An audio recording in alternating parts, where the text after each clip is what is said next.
It all starts in the virtual reality game with the largest player population in the world, called Zero Fantasy Online. Popularly known simply as ZFO, we see a huge demon-faced monster staring down a warrior.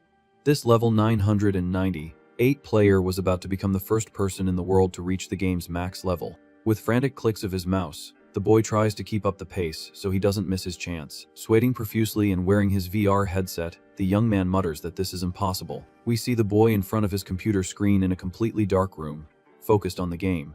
With wide eyes, he thinks that 200 straight hours without a break is overkill and plans to eat and sleep as soon as this is over. Sitting there in his chair, he reveals that he just wanted to accomplish something in his life. Remembering how frustrated he used to get while studying, he confesses that he wanted to master a single thing to have his name engraved in history. He also tried sports, where he could only ever get third place on the podium, disappointing himself. Completely frustrated and looking down, he laments that he was never number one in anything. At that, the boy clenches his fist tightly, showing his determination to change that fate. Back on the game screen, the knight watches the defeated monster as the young man thinks that in ZFO, things would be different. The giant monster begins to disintegrate in a great explosion of light. The game's knight maintains his imposing posture, prepared for what's to come, leaping to deliver the final blow. He believes he could become the first in the world to achieve this feat. However, reality hits him hard as the boy's body gives out, and he coughs up blood in front of the computer.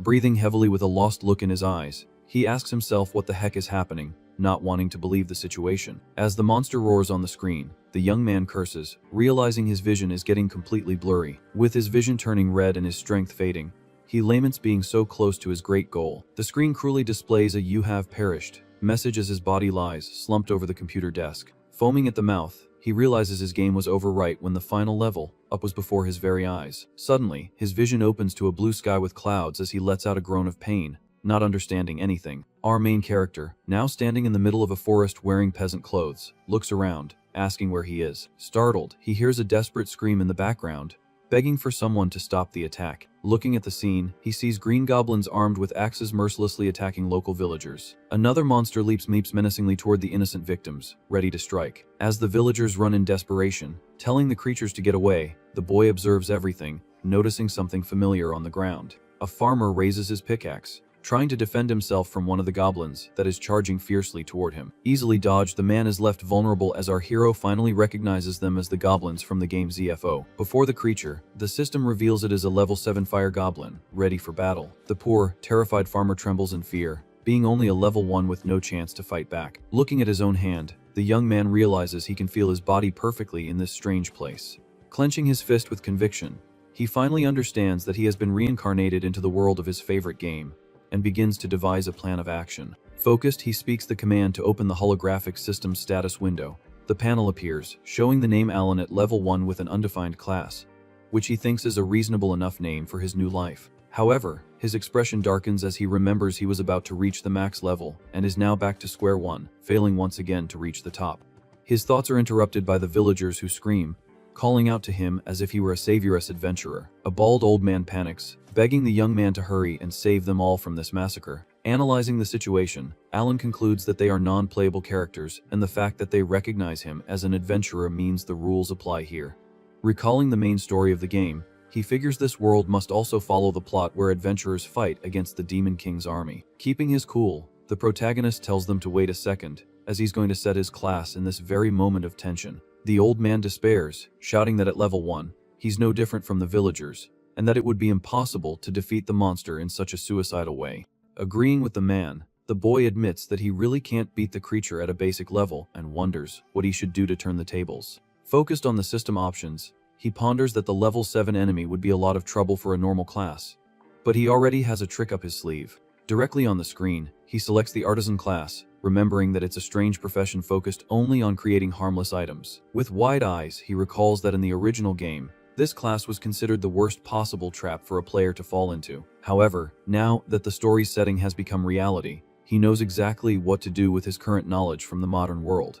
Pressing the confirmation button, the boy bets that he will be able to use this profession's specific feature to his ultimate advantage. The system announces the class change as our protagonist creates a magic sphere in his hand, ready to test his skills in the field. Concentrating his energy, Alan activates the creation ability, causing blocks of light to appear around his open palm. The digital particles begin to gather quickly, shaping the structure of a complex object made of blue light. With a newly created heavy weapon in his hands, the system displays the assault rifle's data, confirming its attack power of 30, 5 and 30 rounds of ammunition. With a smirk, he celebrates his success, realizing that the rule of creating things if you understand their structure applies perfectly to his knowledge from his past life. Recalling the sleepless nights studying hard, he finds it ironic that his effort to be the greatest mind in the world would finally be of great use. Thinking out loud, he guarantees that he understands the structure of even a military fighter jet, should he need to summon one. The villagers are shocked, not recognizing the firearm, and despair upon discovering he chose the useless artisan class right in the face of certain doom. Racking the rifle's bolt, the young man chuckles, noticing that the profession's bad reputation remains exactly the same in this fantasy world. Placing his finger on the trigger, he prepares to show them that they are all very mistaken about his potential. Firing a lethal burst at the monsters, Alan demonstrates in practice the true destructive power of his modern knowledge. Keeping a steady aim, our hero unloads the bullets without hesitating for a single second, eliminating the danger. The brutal impact sends the goblin's head flying, with green goo spraying everywhere as the farmers watch the scene, jaws dropped. After lowering the weapon, smoke comes out of the barrel, showing the absolute lethality of the strange equipment.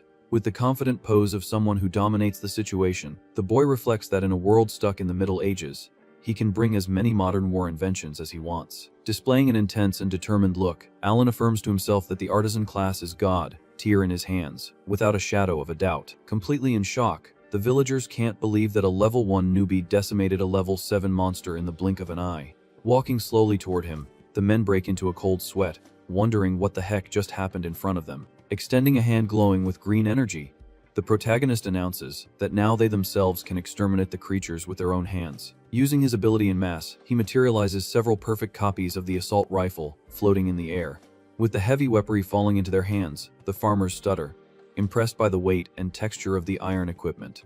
Overjoyed, they thank him for delivering these incredible weapons as Alan thinks with satisfaction that the advantage of his class is precisely manufacturing unlimited items for an army. However, one of the men in a blue bandana, sweating with worry, questions what would happen if they accidentally hit an ally in the middle of the widespread confusion. Resting the rifle on his shoulder in a cool manner, the young man reassures the group, revealing that he put a restriction on the weapons, so they only cause damage to the forest monsters. Wanting to prove he's telling the pure truth, he points the weapon directly at the villager with the bandana and fires without a hint of mercy. Terrified, thinking his life was over, the man cowers on the ground, protecting his head and desperately asking what the boy is doing. Startled, the man opens his eyes and realizes that nothing happened, while the protagonist reinforces that the equipment is completely safe. Furious about the previous massacre, the villagers unload the weapons on the goblins, screaming that this is payback for everything and telling them to drop dead. The precise shots tear through the creatures' green bodies, sending goo flying all over the forest. In silence, the boy analyzes the effectiveness of his creation in practice, observing the slaughter with tranquility. Just then, the system announces that he has leveled up to level 2, surprising the young man for advancing so quickly just by providing weapons to 2 people. The holographic screen explains that when a monster is defeated using a forged weapon, a portion of the experience points automatically returns to the creator. Greatly relieved, the bald old man returns the rifle and thanks him profoundly for saving everyone's lives, begging him to take the equipment back. With a curious look, the hero notices a glowing stone in the man's hand, recognizing the object as the fire goblin's magic stone. This ruby-red crystal seals the creature's power and serves as the main source of income for adventurers, who exchange the item for money at the guild. There, specialists extract the power contained in the material and convert it all into versatile energy for the population's daily use. Suddenly, a desperate scream echoes through the forest, startling everyone present. A giant goblin wearing heavy armor and holding a shield appears, chasing a terrified villager who is trying to save his own skin. With a grim expression, the protagonist quickly realizes that this creature is not a common monster, but a boss-class enemy. The system confirms his suspicion, showing that it is a goblin knight at level 13, possessing far superior strength to the previous opponents. Confident from their recent success, the 2 armed farmers tell the hero to leave the job to them, as they now possess invincible weapons. The relentless shots from the rifles collide violently against the giant monster's shield and armor. However, the armored creature cracks a macabre smile, revealing that the attacks don't even leave a scratch on its resistant hide. Shocked by the ineffectiveness of the weapons, the men retreat, realizing that their previous tactic has failed miserably. After analyzing the crisis, the young man concludes that the situation has gotten ugly, as at his current level, it would be very difficult to manufacture a weapon capable of taking down that wall. Without wasting time, the Green Knight charges forward with fury, ready to crush the intruders with its stone club. Terrified by the brutal charge, the farmers scream for the boy to run away immediately, or he'll end up getting taken out. Despite facing his demise, he stares at the ruby magic stone in his hand, remembering that the creation ability also works to fix broken items. As the enemy raises its heavy weapon for the final blow, our hero formulates a new combat theory. With an agile dodge of the attack that shatters the ground, he reasons that if he can create, he should also be able to consume objects as forging material. Excited by the idea, he decides to test the theory in practice, activating his ability and fusing the monster stone into the blue light. The digital particles quickly take the form of a heavy rocket launcher in his hands. The holographic panel confirms his success, displaying a massive attack power of 525 with only one shot available. As he rests the weapon on his shoulder, he understands that using the magic core as a base material grants a devastating special effect to the equipment. Focused on the target, the protagonist explains that he limited the ammo capacity to a single shot to maximize the explosive damage. Without hesitation, he presses the trigger, and a brilliant projectile cuts through the air at high speed, heading straight for the armored knight's chest. Surprised by the projectile's speed, the giant monster barely has time to react before the missile hits its guard. A colossal explosion engulfs the creature, raising a curtain of smoke and fire as the system announces 2 consecutive level ups. Satisfied with the damage, he checks his status, noting that he reached level 4 all at once thanks to that intense combat. In the middle of the smoking crater rests only the red magic stone, confirming that taking down a higher level boss alone yields quite an achievement. Completely dumbfounded, the villagers can't believe that an artisan's weapon defeated such a large monster with a single blow, as they were supposed to be extremely weak. Reflecting on the mechanics, the boy realizes that equipment made with crystals breaks after the energy runs out, requiring him to alternate between normal and magic creation depending on the battle. Curious about such skill, the villagers question if he belongs to some famous warrior clan to possess such an absurd power. With his gaze turned to the blue sky, the young man denies the rumor, stating casually that he's just a regular newbie in these lands. At that exact moment, under the sunlight, the legend of the one true artisan began to spread throughout that vast, unknown world. As the only being capable of going head to head with the forces of darkness, he would be the key to ending the long and bloody war against the Demon King's army. With a glowing cube of light in his hand, our hero prepares for future challenges, using all the technological knowledge from his past life. After collecting the reward from the scorched ground, he confirms that he has now perfectly understood the fundamental mechanics of his underestimated profession. To achieve his goals, he plans to use this valuable gem to level up as efficiently and quickly as possible. Despite his immense potential, the boy himself still has no idea how monstrous his ability to alter the balance of this world is. Determined to fix his past mistake, he swears that this time he will be the first warrior to reach the maximum level as he faces a gigantic stone golem in the middle of the mountains. Thanks to reaching level 13, the young man unloads his pistol at the enemy, revealing that he went to that inhospitable place just to test his new forging capabilities. Before the enormous creature, the panel indicates it's a level 20 stone golem, surprising the artisan who didn't expect to find such a colossal beast. In a quick switch to the assault rifle, he fires a continuous shower of bullets at the stony target. The violent impacts shatter the creature's surface layer, chipping off small pieces of its rigid body. However, the smoke soon dissipates, showing that the wounded rock quickly rebuilds itself, healing any damage suffered in the attack. Completely intact, the monster raises its massive arms and emits a threatening sound, demonstrating its unshakable vitality. Faced with this opponent's passive ability, the hero notes that besides its formidable defense, the creature also has continuous regeneration. With the gleaming rifle in hand, he laments that although he has maximized his raw firepower, purely physical attacks are not enough to overcome this barrier. Considering the situation perfect for a practical test, the boy smiles excitedly, deciding to try a new enhancement function on his equipment. Through his peculiar energy, he materializes a mechanical component with an empty space in the middle, glowing in a vibrant blue hue. This mysterious piece turns out to be a slot adapter designed specifically to modify the artisan's base weaponry. Quickly, the device fuses to the side of the assault rifle, creating an extra compartment ready to be filled with some powerful material. Through quick reasoning, he deduces that inserting an elemental gem into this new space will directly attach its magical properties to the common bullets. Visualizing the virtual holographic inventory, our protagonist plans to elevate his weapon's destructive power to a completely different level. With a simple hand movement, he accesses the digital storage, pulling the desired item into the real world. The orange crystal falls gently into his palm, being the magic stone from the golem he had saved during his journey. Without hesitation, he presses the raw stone directly into the rifle's compartment, forcing the gear to fit perfectly. Immediately, the magic core begins to pulse with intense energy, powering the entire structure of the firearm. With a focused and deadly look, the boy prepares to test the true capability of his new invention on the battlefield. The status window glows, confirming that the piercing effect has been successfully added, imbuing the ammunition with the power to completely ignore the target's physical defense. Satisfied with the genius of the mechanic, he celebrates the achievement, knowing that the penetrating ability is the mortal weakness of that rocky enemy. Oblivious to the imminent danger, the stone giant beats its own chest and roars fiercely, challenging the small human to a direct confrontation. With his sights firmly locked on the monster's chest, the artisan returns the provocation, wanting to see if the creature can take the hit this time. With a firm, merciless squeeze of the trigger, a burst of luminous projectiles tears through the air at high speed, heading towards the massive rock. The continuous impact of the piercing bullets goes through the golem's natural armor, shattering its entire body into hundreds of pieces of rubble. Attentive to the destruction with surgical precision, the hero ensures that the monster has no chance to regenerate its lost limbs. The creature's vital core cracks under the pressure of the relentless attack, decreeing the absolute end of that living wall. A thunderous explosion raises a cloud of dust and pebbles, turning the terrible enemy into mere gravel scattered on the sandy ground.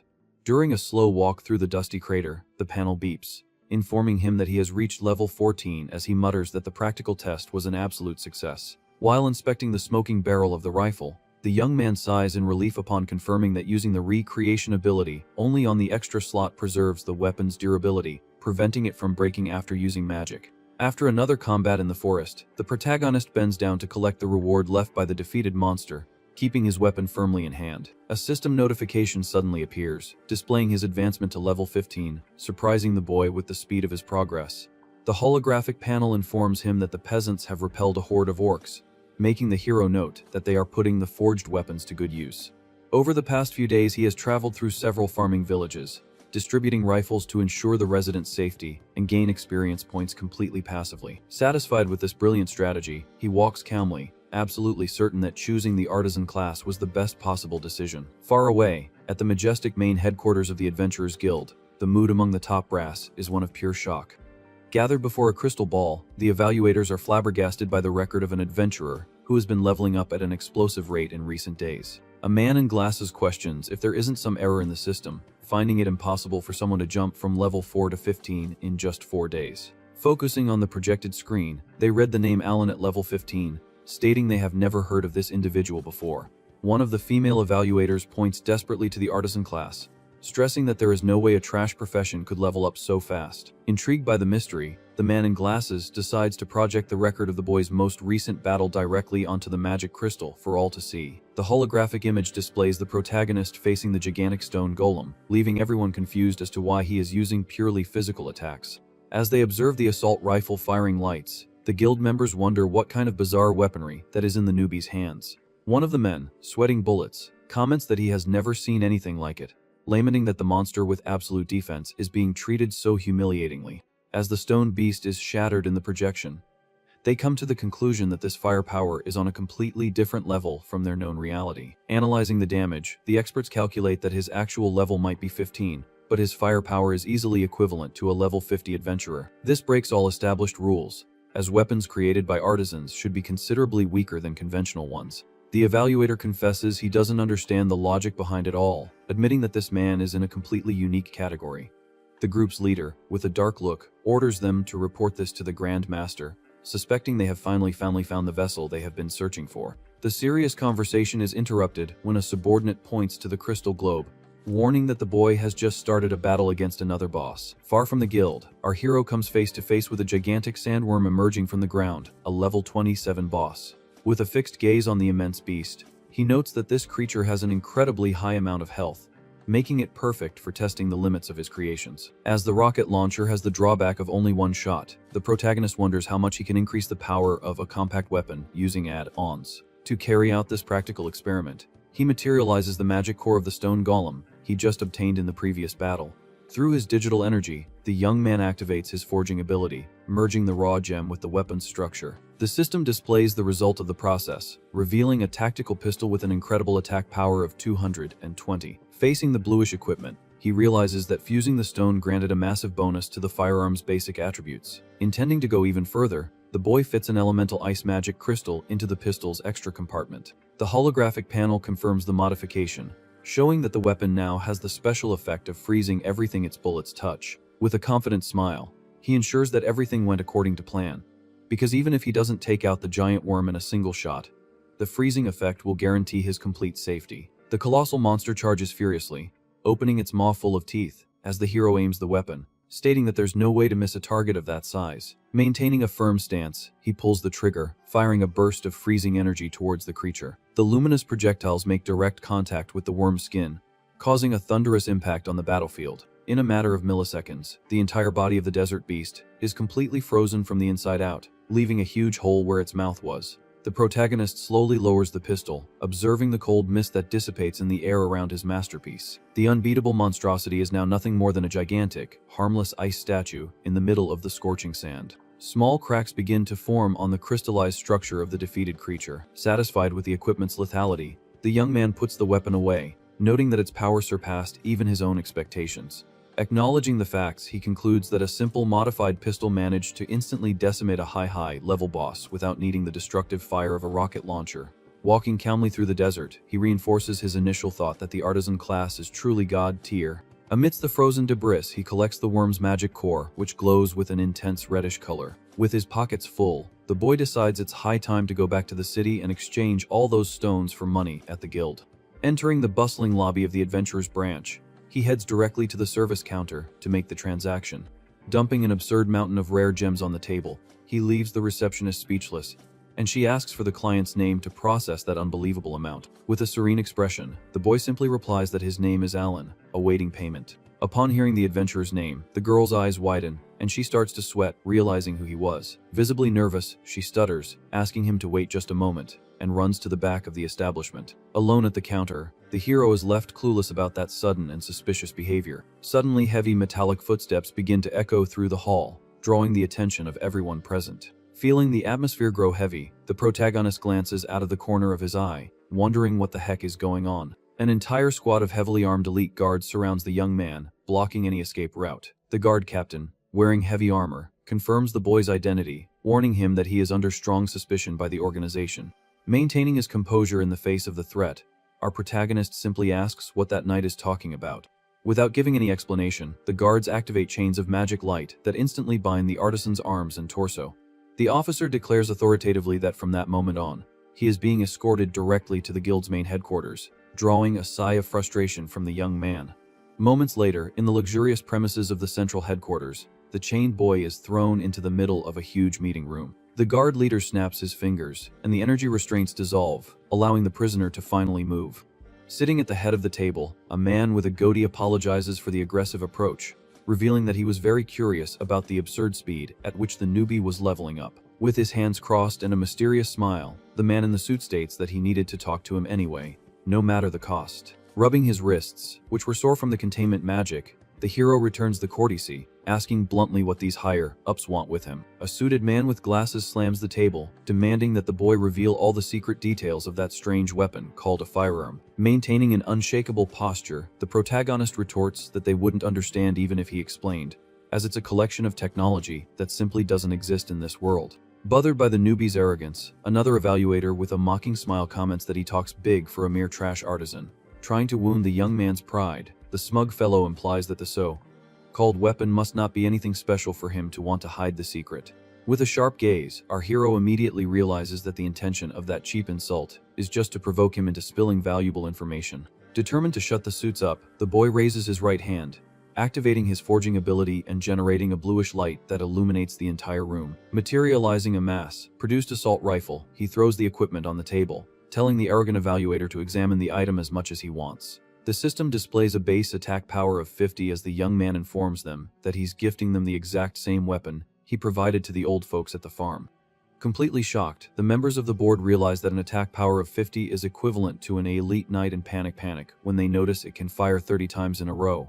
Turning his back to the table, the protagonist states that the conversation is over and walks towards the exit of the meeting room. Without looking back, he says his goodbyes, asking to be excused as his great goal is to be the first in the world to reach level 999, and he has no time to waste. At that exact moment, the man with the goatee stands up abruptly from his chair, slamming his hands on the table, and telling the boy to wait. With an extremely serious look, the suited man questions if this absurd ambition means that his final objective is to defeat the Demon King. Stopping in his tracks, the hero casually agrees, arguing that he heard from the farmers that the situation is terrible because of the Army of Darkness and he plans to help. Adjusting his glasses with a grim expression, the guild leader confirms the story, revealing that all of humanity is facing an unprecedented crisis at the hands of that brutal army.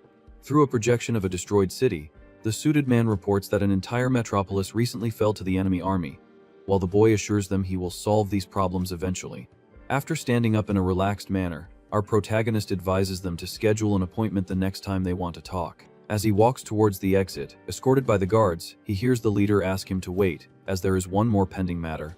With a bored look, the young man questions over his shoulder what they want this time. Raising his index finger, the man with glasses suggests that if he wants to level up efficiently, he should join a clan. Focused on the proposal, the artisan wonders internally how this clan business would work. The evaluator explains that it is an organization formed by adventurers and already offers to introduce him to an A-rank group. At that moment, another suited man pushes his colleague aside, annoyed, telling him to stop trying to get ahead. To sway him to his side, the fellow argues that the faction he supports is also elite and focuses on high-level dungeons. With a wave to calm things down, the goateed leader interrupts the discussion, advising that the boy has the right to decide and offers a spot in his own parents' clan with preferential treatment. Scratching the back of his neck with little interest, Alan refuses all proposals, stating that he does not intend to join any guild at the moment. With a calm look, he justifies wanting to move freely, while the leader understands and asks to be notified if he changes his mind. Unceremoniously, the boy opens the large door and ends the conversation, bidding farewell to the top brass.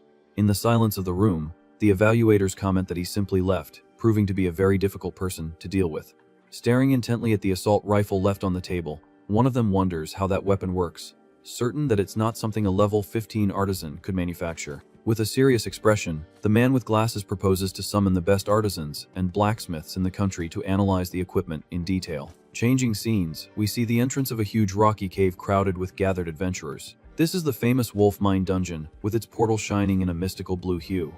During his calm walk through the place, the protagonist notes that even in this world, the entrances to instance dungeons are super busy. Approached by a stranger, he receives a friendly invitation to join a group that needs one more member. However, upon checking the hero's status, the man's eyes widen in astonishment that he is only level 15. Sweating profusely, the man turns his back on the spot and runs off, apologizing and telling him to forget the invitation.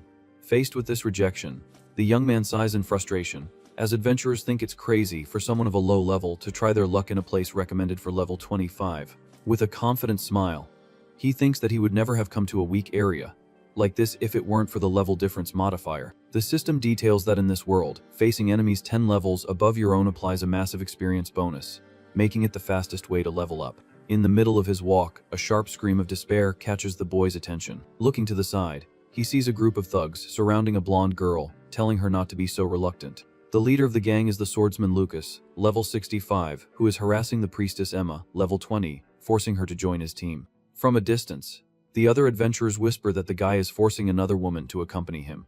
But no one has the courage to intervene because of his strength. Licking his lips in a disgusting way, the swordsman intimidates everyone in the place, as his reputation for attacking innocents without hesitation wards off any hero trying to play the savior. Cowering in fear, the priestess begs to be left alone, justifying that she just wants to play with people of her own level without being carried on someone's back. Spreading his arms, the bully leader tries to seduce her, saying that leveling up easily like this is an irresistible offer. With a sadistic smile alongside his henchman, he implies that the experience will also be very good for them, in a completely harassing tone. Suddenly, a bluish light appears on the ground right in the middle of the thug's circle, catching everyone's attention.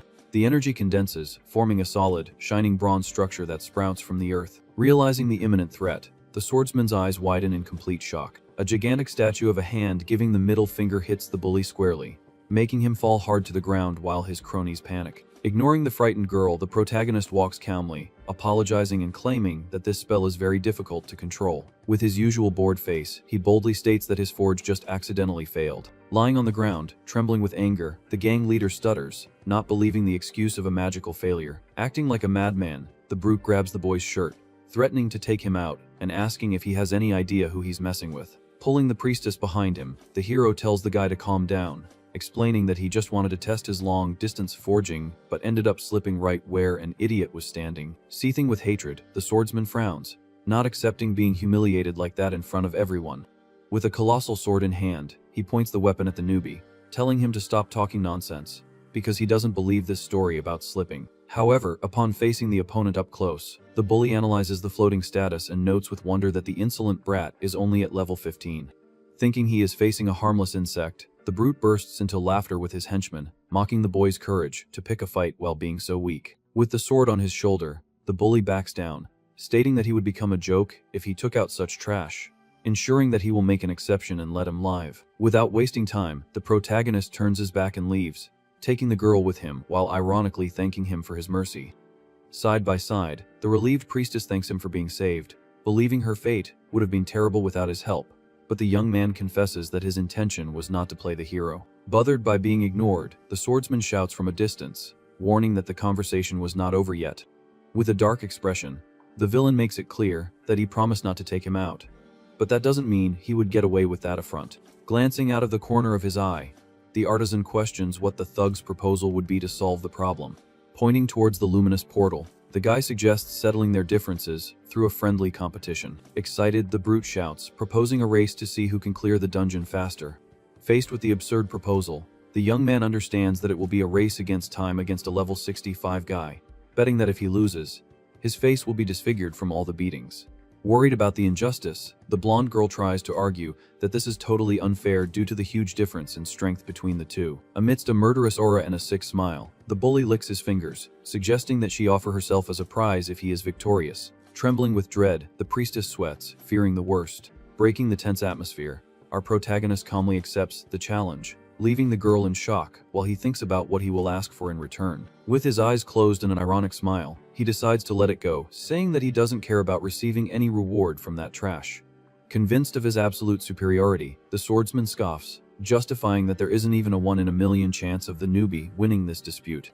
With his hand in his hair, the boy interrupts the cheap speech, revealing his real intentions. Under a threatening gaze, the hero scoffs, saying that even if he won against a small fry like him, the reward wouldn't be worth much anyway. After hearing the insult, the brute grinds his teeth, feeling the veins on his forehead pop with pure anger. Trembling with fury, the bully snarls that he understood perfectly that the artisan is just an arrogant idiot who doesn't know his place. Back at the wolf mine portal, everyone prepares to start the dangerous clash. With her staff held firmly, the blonde girl tries to warn the protagonist that it is very risky for him to enter a place recommended for level 25 while being so weak. Ignoring the danger, the boy says it's no problem at all, as his goal from the beginning was to hunt and level up inside that cave. Already positioned at the entrance with his gang, the swordsman questions mockingly if the loser plans to challenge the place playing alone. Full of himself, the villain suggests he recruit some members, as the place is full of losers who would form the perfect team for him. Without losing his cool, the young man retorts the provocation, feigning surprise that a level 65 tough guy needs a pos to clear the dungeon. His pride wounded, the thug grinds his teeth, almost attacking the boy right there. With his back to the enemy, our protagonist tells him to do whatever he wants, as he doesn't give a darn if the coward travels in a pack. Behind the hero, the priestess asks him to wait, assuring him that she will accompany him on this suicide mission to pay her debt. In the first steps towards the portal's light, the system opens a holographic window confirming the group invitation, formalizing the unexpected partnership. Before the luminous screen, the protagonist stares at the system notification in total silence, assessing the situation. Without a second thought, he rejects the group request and coldly informs her that he doesn't need help from that newbie. Completely astonished by his attitude, the girl hesitates and stutters, asking him to wait just one more second. Clinging to the young man's arm, the priestess is dragged across the floor towards the dungeon while she begs to accompany him on the dangerous mission. With a determined look, she takes the blame for all the previous confusion and sends a new invitation, guaranteeing that she won't let him go in there alone. Glancing at his partner out of the corner of his eye, the artisan reflects internally on how incredibly stubborn this woman can be. Worn out, he lets out a sigh and finally agrees to the idea of forming a temporary duo. Directly on the floating holographic panel, the boy presses the green button and formalizes the formation of the unusual team. Greatly relieved, the blonde opens a radiant smile and thanks him from the bottom of her heart for the opportunity to pay her debt to him. From a distance, the swordsman raises his voice, telling the newbie to manage in there but demanding that he not let the healer perish under any circumstances. Surrounded by his henchmen, the thug displays a repulsive expression and confesses that his gang plans to have a lot of fun with the girl after their inevitable victory. In response to this absurd filth, our hero just maintains his serious posture near the glowing portal while the girl trembles in terror. Upon touching the stone entrance of the magic cave, A sharp warning sound immediately catches the duo's attention. The system registers at the door that the absolute clear record for that location in history is exactly 19 minutes and 12 seconds. With a relaxed pose, the boy smiles confidently, absolutely certain that breaking this unreachable mark will be the easiest thing in the world with his inventions.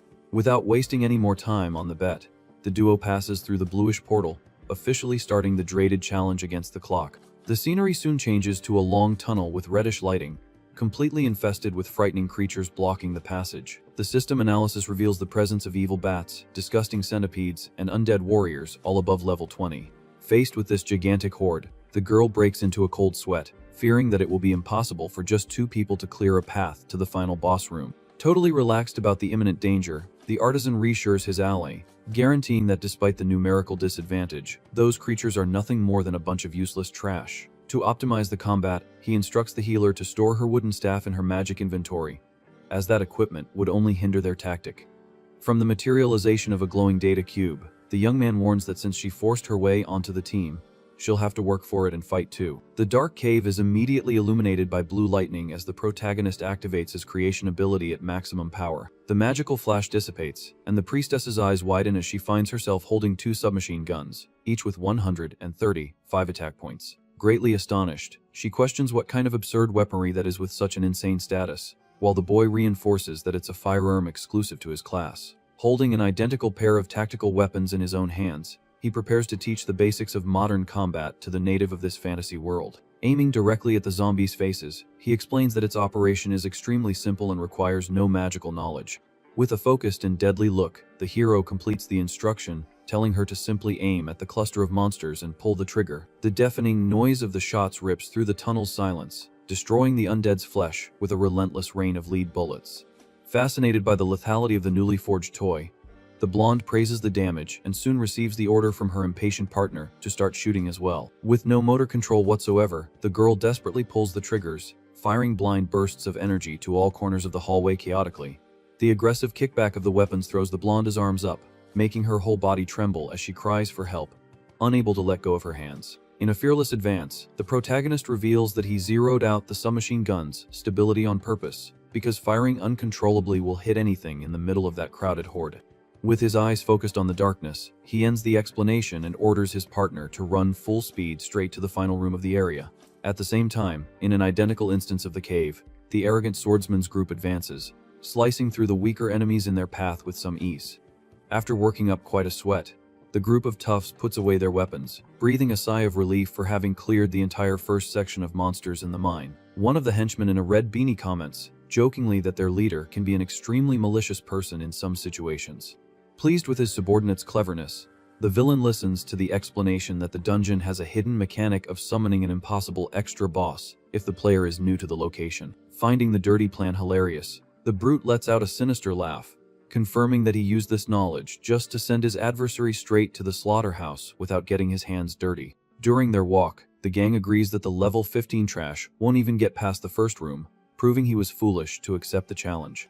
They mock the boy, betting that even by a miracle, the duo of failures will end up as beast fodder before reaching the main prize. With a look of pure cruelty, the leader regrets not being able to take the brat's head off personally, but is satisfied knowing he will suffer horribly in the brutal dungeon. Back to our protagonists, they finally reach a huge double stone door that seals the entrance to the deepest chamber of the dungeon. Observing the system's digital timer floating in the air, the priestess is shocked to find that the unbridled slaughter lasted less than 9 minutes. In a very sarcastic way, the young man points out that the bet's time would be even shorter if the clumsy newbie hadn't run off like a madwoman, stepping on the fire traps. A quick flashback shows the poor girl emerging from a cloud of smoke, all scorched after a misstep, justifying her partner's little scolding about the lost time. Very embarrassed, the healer asks him to take it easy, as it's her first time in an advanced place, receiving a dry compliment from the squad leader in return. Focused on his own system data, the hero notes with wonder that he jumped from level 15 straight to 18 in just a few minutes of shooting. Beside him, the girl sighs with happiness for having gone up a measly level, but the artisan concludes that the passive gain from his weapons, scattered around the world, yields much more experience. Noticing her friend's slowness, the blonde jumps with anxiety, telling him to stop daydreaming and focus on the imminent battle so they don't lose the bet through carelessness. Back to reality, The protagonist wields his heavy military armament, agreeing to end this nonsense as quickly as possible so they can get out of there. The heavy solid stone gate groans as it slowly opens, revealing a wide chamber bathed in a dark, magical, and totally oppressive energy. Just by looking into the darkness at the back of the mysterious room, the priestess's eyes widen, completely losing the courage to take a step forward. From the cold shadows of the room emerge two colossal, bestial silhouettes with murderous instincts, awaiting the arrival of the brave intruders. The dungeon's panel identifies the first creature as the majestic werewolf queen at level 25, displaying her white fur and imposing posture. Right beside her, the monstrous black, furred werewolf king appears at the same level range, causing immediate panic in the girl due to the double presence. Always calm, the young man casually mentions the hidden rule of the exclusive boss for beginners, and ends up getting a scolding from the blonde for hiding this terrible detail. Paying no heed to the silly human discussion, the beastly couple howls, showing their sharp teeth, and launches a synchronized attack on the inexperienced duo. With the monsters flying at full speed, the boy firmly raises his submachine guns while his ally covers her ears, thinking she's about to be sliced up. Through logical reasoning in a fraction of a second, the hero deduces that shooting now is useless, as the werewolves' absurd evasion makes the precision tactic flowed from the start. Faced with the overwhelming onslaught, the protagonist shouts a new order, telling the healer to fire continuously, just to create defensive suppressive fire. With her eyes closed, the girl obeys the command and screams at the top of her lungs, unloading the magazines of both weapons in a shower of golden flashes. Thanks to their aerial predatory instincts, the werewolf royalty moves in a furious zigzag, dodging the bullet barrier with annoying ease. Completely terrified, the blonde stutters that the plan is flawed because the boss's speed prevents any projectile from leaving the slightest scratch on them. With an analytical expression, the artisan studies the adversary's movement, noting that the beast's tactical separation has greatly complicated the battle scenario. Without hesitation, the hero runs to the opposite side of the room and tells the girl to hold off the queen's attacks while he destroys the king, ignoring her cries that this is suicide. Because of the gap in the formation, the white, furred wolf charges like a lightning bolt, ignoring the crossfire and focusing on devouring the more vulnerable opponent first. Sweating from desperation, the healer knows that her clumsy aim will never stop its approach and just accepts that her end will be to become monster chow. The Lupine Majesty's shining claws cut through the air, ready to tear the scared newbie's fragile body into 1,000 pieces on the dungeon floor. A millisecond from the lethal blow, the boy's swift silhouette cuts across the beast's vision, placing himself exactly in the middle of the attack's murderous trajectory.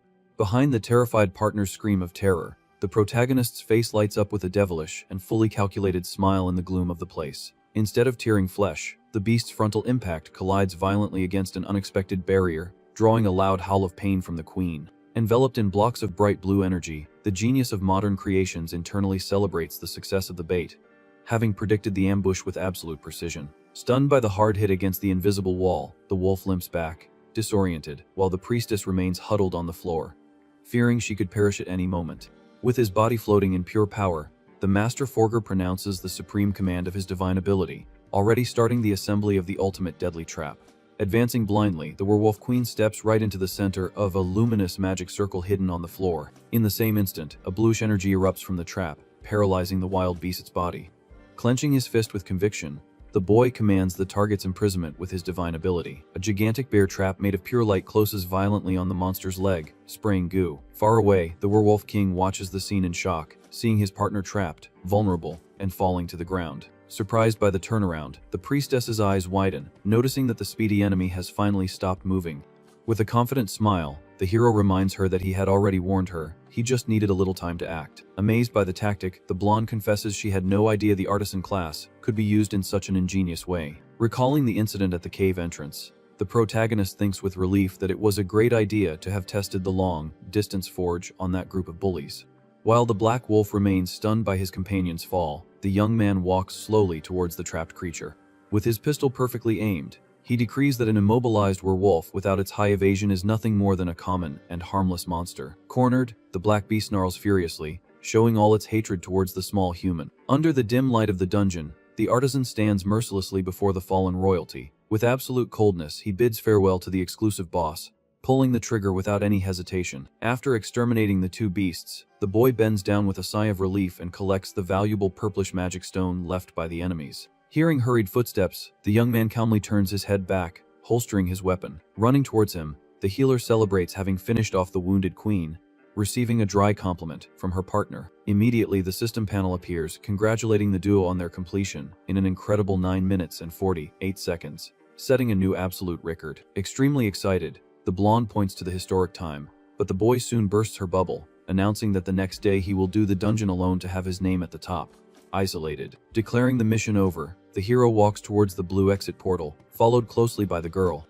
Outside the wolf cave, the priestess breathes a sigh of relief and thanks him immensely for all the help. When she tries to return the heavy weaponry, the protagonist kindly refuses, allowing her to keep the equipment for self-defense. Nearby, two adventurers watch the duo leave and comment confusedly that only 10 minutes have passed, questioning if they gave up halfway. Amused by the situation, one of the guys deduces that the newbie quietly slipped away while the bully's squad wasn't looking. Without changing his expression, the artisan faces the curious onlookers and informs them that no one ran away, as they just cleared the entire dungeon. The two burst out laughing, asking him to stop with those obvious lies, assuring him they won't snitch on his escape to the swordsman. Maintaining his composure, the young man just points to the stone pillar and suggests they check the record crystal to see the new mark. With bored faces, the men grumble that this joke about breaking the absolute record is not funny at all. They argue that the newbie doesn't even meet the area's recommended level, and judge it impossible for a trash class to perform such a feat. Mocking the situation, one of the adventurers confidently walks to the record pillar, stating that he will prove the farce on the spot. Upon glancing at the illuminated screen, the man's face completely loses its color in a deep and silent shock. The display flaunts the time of 9 minutes, followed by the names of Alan and Emma, confirming the surreal event. Trembling from head to toe, the guy falls sitting on the dirt ground while his friend questions how the heck that happened. With his hands glowing with intense blue energy, the protagonist decides to give a small hint on how he accomplished the feat. Numerous submachine guns materialize, floating around the shocked crowd, as he declares that those weapons are the definitive answer to the mystery. Holding the iron equipment, one of the adventurers panics upon checking the status and seeing an absurd attack power of 153. The man's eyes widen, and he screams in desperation that this level of damage is too high for any common equipment in their world. Very proud, the healer shows off her own submachine gun, stating with a smile that using the invention is the easiest thing ever. She naively explains that you just have to aim in the enemy's direction and pull the trigger non-stop. As she boasts, the guy's mental reality displays the image of her firing in panic, uncontrollably, leaving everyone terrified by the lethal demonstration. Staring at the boy as if he were a god of war, the adventurer asks, haunted, who this prodigy is after all. Without giving an explanation, the hero just turns his back, ignoring the man's insistent calls. Immediately, the crowd goes into an absolute frenzy, pushing each other to try to borrow those formidable weapons. Observing the widespread confusion, the artisan concludes that staying there is a pure waste of time and calls his partner to leave. As the duo moves away from the mess, on the horizon, a mysterious woman watches the young man from afar in the middle of the crowd. In silence, the warrior in red clothes turns her back on the chaotic scene and goes her own way alone. Her sharp and calculating gaze shows that she was extremely intrigued by the capabilities of that unknown forger. A few dozen minutes later, the dungeon portal glows again, and the bully swordsman emerges, arrogantly celebrating his group's victory. Cracking his neck, the brute boasts about almost breaking the 50-minute mark, absolutely certain that he won the bet. Settled near the entrance, the thug leader orders his henchmen to wait for the newbies to exit to apply the proper punishment. Laughing, one of the henchmen suggests that if the duo doesn't come out in an hour, they should leave, as they would surely be done for in there. Interrupting the celebration, the two curious adventurers from before cautiously approach the swordsman's group. With a serious expression, the man informs them that the challenge's opponents went home a long time ago. Seething with hatred, the bully questions, grinding his teeth, if the brats tucked their tails between their legs and ran from the bet. Soon after, he bursts into laughter, deducing that all that posing was just a cheap bluff to escape his doom. Shaking his head in denial, the informant shatters the villain's joy with a solemn attitude. Not understanding the tone of the conversation, the brute stops laughing, staring at the man with a face of pure confusion and anger. Straight to the point, the guy explains that the duo didn't run away but completed the dungeon in an incredibly shorter time than anyone else in history. Totally paralyzed, the gang leader is speechless, demanding that the man repeat that impossible absurdity. Refusing to believe the story, the swordsman marches furiously towards the stone pillar, cursing loudly. With a heavy stomp, the thug grabs the edge of the monument with brute force, trying to prove it was all a lie. However, upon laying his eyes on the digital panel, he lets out a confused murmur before the luminous scoreboard.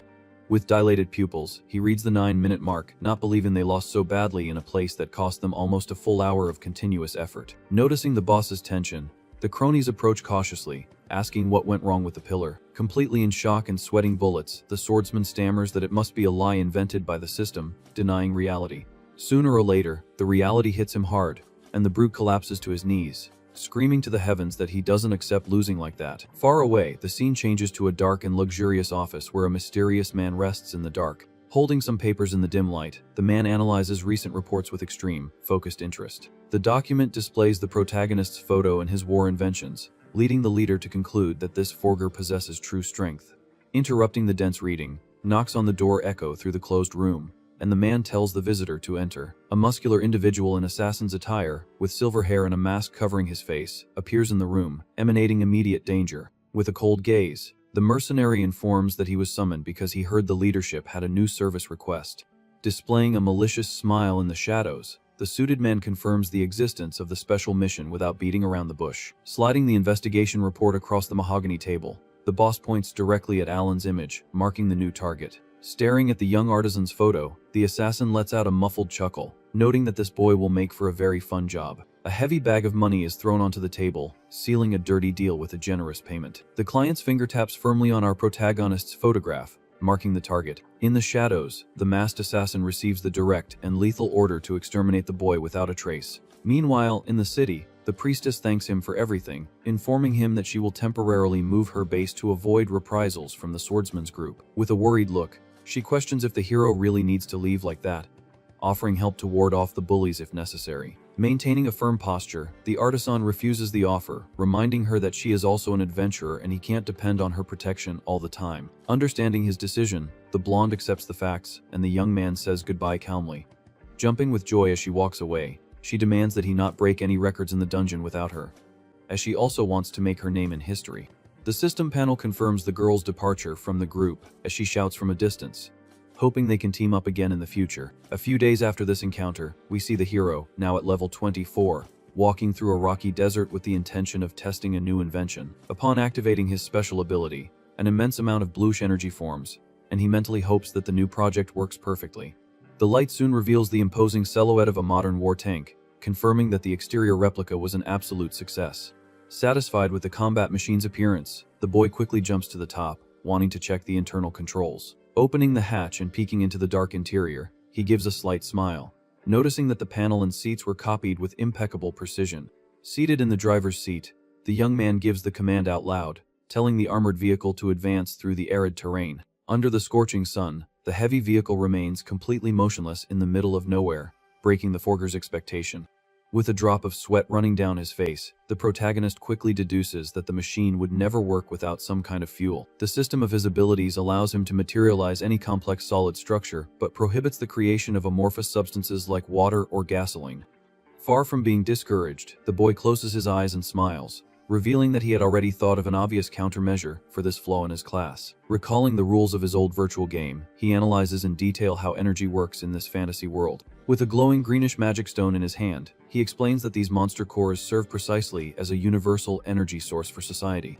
In a swift movement, the hero fits the crystal directly into the tank's ignition panel, which begins to pulse with an intense glow. Quite focused, he bets all his chips on the theory that his modern inventions can also be powered by this raw magic. Immediately, the heavy engine roars, making the giant gears turn and kick up a lot of dust from the dry ground. The colossal war tank comes to life and begins to advance, tearing through the rocky terrain with its metal tracks. Excited by the machinery's vibration, the young man celebrates the success of the practical test, thinking he had solved the problem for good. However, a strange sound of failure echoes through the desert, and the armored vehicle abruptly stops its movement midway. Looking at the ignition panel, the artisan is startled to see the valuable green stone shatter into dozens of powerless pieces. Trembling with frustration, he grumbles in disbelief, as the machine consumed all the crystal's magical power in just a fraction of a second. Exiting through the top hatch with slumped shoulders, the boy sighs in disappointment, admitting that he still doesn't have enough resources to afford the consumption of such a gigantic vehicle. Staring at his unused masterpiece, the forger understands that he will need to hunt for very high-quality magic cores if he wants to move it, but is content with having proven his energy source theory. Leaving the heavy vehicle aside, he materializes his blue data cube, deciding to manufacture something much smaller and more economical this time. The magic light quickly dissipates, revealing a small, modern voice-activated reconnaissance drone floating in the air. Holding a tablet-shaped controller, the protagonist presses the activation button of the flying device, As the little machine gains height with the soft sound of its propellers, the boy watches its ascent, wondering how long this small invention will last. Through a direct vocal command, he orders the equipment to increase altitude and begin recording the entire desert perimeter. Satisfied with the flight stability, he nods positively, noting that the device has reached a perfectly acceptable blind spot for espionage. With the mind of a military genius, he already begins to plan improvements, thinking that if he attaches a firearm to the structure, it will become a formidable combat unit. Turning his attention to the luminous monitor in his hands, the young man decides to check the quality of the images being transmitted. Analyzing the display, the hero is surprised by the sharpness of the recording, which totally surpassed his initial expectations. Suddenly, his expression changes to pure seriousness, and he pauses the video on the spot upon noticing something very strange. The captured image clearly shows a group of individuals lurking among the rocks, making the boy wonder who those guys are, and if they are watching him. Under a dark and threatening gaze, he supposes they could be the swordsman's accomplices seeking revenge, but the bloodlust they emanate seems too intense for mere dungeon thugs. Bothered by the feeling of being hunted, the artisan summons his submachine gun and dashes towards the rocks, wanting to get to the bottom of this personally. From the top of the cliff, the band of masked assassins is startled to realize that their target has moved and is running exactly in their direction. Hiding behind the rocks, one of the mercenaries tries to remain calm, arguing that they are level 65 and their passive stealth abilities would never be detected by a newbie. Shattering any doubt, the protagonist stops midway and points directly at the rock, drawing the attention of the 5 cowards hidden there. Completely perplexed, the hired killer's eyes widen, realizing that their perfect camouflage has failed miserably. One of the subordinates asks the leader what they should do now, receiving the cold order to take out the target openly, since the silent approach was ruined. Maintaining his arrogance, the masked chief reflects that whatever that weird weapon in the boy's hand is, it's physically impossible for it to attack faster than them. Emerging from hiding, the leader walks confidently, remembering the rumors that this Forger's inventions have a magical restriction that prevents them from causing any damage to humans. Facing the armed boy, the mercenary scoffs, saying the job will be a piece of cake because he's only in the level 20 range, provoking a bored look from our hero. Despite his blind confidence, the platinum-haired killer warns his henchmen not to let their guard down, because if someone hired an assassination for a low-level guy, it's because he's hiding something dangerous. Tired of games, the artisan demands that everyone come out from behind the rocks, stating that he hates playing hide and seek in the middle of the desert. Slowly emerging from the shadows, the group's leader enters the boys' field of vision in a sarcastic tone, admitting that they were caught and are just a bunch of cowards. In a few seconds, the complete squad of 5 elite assassins lines up before the lone young man, forming a deadly barrier. Without showing a hint of fear, the hero gets straight to the point, questioning the purpose of this ambush in the middle of nowhere. Exuding a frightening murderous aura, the masked mercenary tells the brat to stop looking at them with that insolent gaze. At superhuman speed, the leader kicks up a cloud of dust and disappears from view, completing his sentence by saying they only came to dispose of his body. Squinting, our protagonist follows the absurd movement, realizing that the enemies simply vanished into thin air thanks to their class's extreme agility. Forming a deadly circle, the 5 brutes use their advanced stealth abilities to run in circles around the boy, becoming threatening blurs in the dust. Completely surrounded, the protagonist adjusts his combat stance and thinks with relief that it was an excellent idea to bring a rapid-fire weapon for this test. Appearing from a blind spot, the masked leader moves in for the final blow, calling the newbie a fool and guaranteeing that the weapon wouldn't even scratch him. However, the assassin's sadistic smile vanishes instantly when a burst of fire crosses his face, tearing the side of his head in milliseconds. Spinning his body on its axis, the master forger pulls the trigger without mercy, firing a storm of golden bullets in every possible direction. The deafening noise of the submachine gun echoes through the canyon as the projectiles pierce the mercenary's flesh in mid-air, sending goose spraying everywhere. Focused on the carnage, the young man keeps his finger glued to the trigger, tracking the target's movements with surgical and lethal precision. With no time to react, the rest of the elite squad is turned into a sieve by the relentless bursts, falling to the ground like bloodied sacks of potatoes. The dust finally settles, revealing a brutal scene where the 5 high-level killers lie scattered on the ground, defeated in a matter of seconds. Lowering the smoking barrel of the weapon, our hero sighs, saying they should have come up with a much better plan before running head on into a machine gun. Kneeling and coughing up blood, the gang leader questions in despair how this was possible, as the weapons weren't supposed to harm humans, making the boy understand their tactical blunder. Calmly, the artisan explains that he usually puts a safety lock on his inventions delivered to the villagers to avoid fatal accidents among civilians.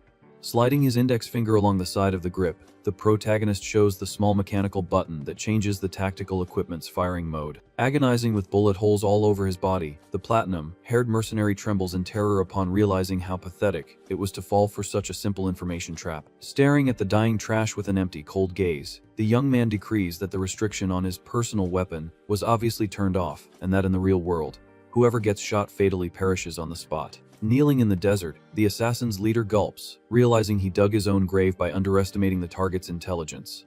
With the barrel of the gun pressed directly against his sweaty forehead, the mercenary feels the cold metal announce his imminent end. Maintaining a cold expression, the protagonist demands to know why he was marked for elimination, threatening to shoot if there's no answer. Spitting blood, the masked brute gives a cynical smile, remembering that assassins take out anyone for money without asking questions. Unfazed, the young man insists on discovering the client's name, claiming not to remember doing anything serious to attract such extreme hatred. With his eyes fixed on the landscape, the boy mutters that the situation makes no sense, as he's sure he hasn't caused any trouble recently. Letting out a devilish chuckle, the assassin states that the problem isn't what the boy did, but the fact that he's too strong for a mere beginner. The mercenary reveals that there's a big shot in the world who doesn't like to see newbies breaking the rules and standing out like this. When the hero asks who he's talking about, the squad leader raises his head in a final act of rebellion, closing his eyes. Apologizing with an ironic smile, the killer declares that he's also a professional in the business and would never give up his client's name, letting out a final bloody gasp. Watching the body fall stiffly to the ground, the forger notes with shock that the man swallowed poison to ensure he wouldn't leak any valuable information under torture. Walking slowly away from the corpses, the young man reflects on the last words, wondering who would be so afraid of a humble level 24 artisan to the point of ordering his demise. Suddenly, the protagonist stops walking upon hearing soft footsteps on the sand, noticing that someone has been watching the slaughter the whole time.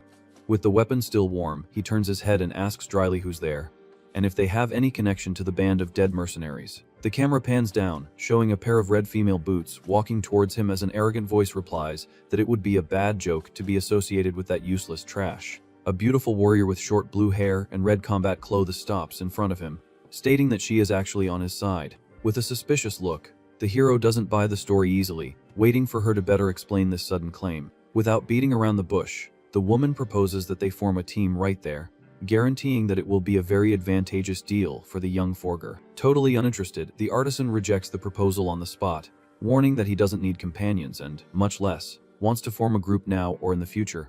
In the woman's mind, the memory of the little blonde healer who was with him emerges, breaking the lone boy's argument and making her question the refusal. With her hands on her hips, the warrior huffs in irritation, telling him to stop being so prickly because she has something valuable to offer. Displaying a confident smile, she reveals that she has a good idea of who the mastermind was behind the squad of dead assassins on the ground. Immediately, the boy's bored expression transforms into fury, demanding to know the name of the scoundrel who tried to have him taken out. Instead of answering, the blue-haired woman points a finger in his face, wanting to first confirm if he really is the Alan who broke the speed record in the dungeon. With a grumpy face, the boy points to his own face, suggesting that she simply look at his status floating in the air to confirm his identity. Somewhat embarrassed, she looks away and apologizes, realizing her own obvious mistake of basic observation. The system explains that in the world of ZFO, players have the option to completely hide their status information from others by activating a simple setting in the menu. With a few quick movements on the holographic panel, the protagonist deactivates his profile's privacy, revealing his name to the curious woman. However, upon laying eyes on his level 24, the warrior's eyes widen in complete shock at the extremely low number.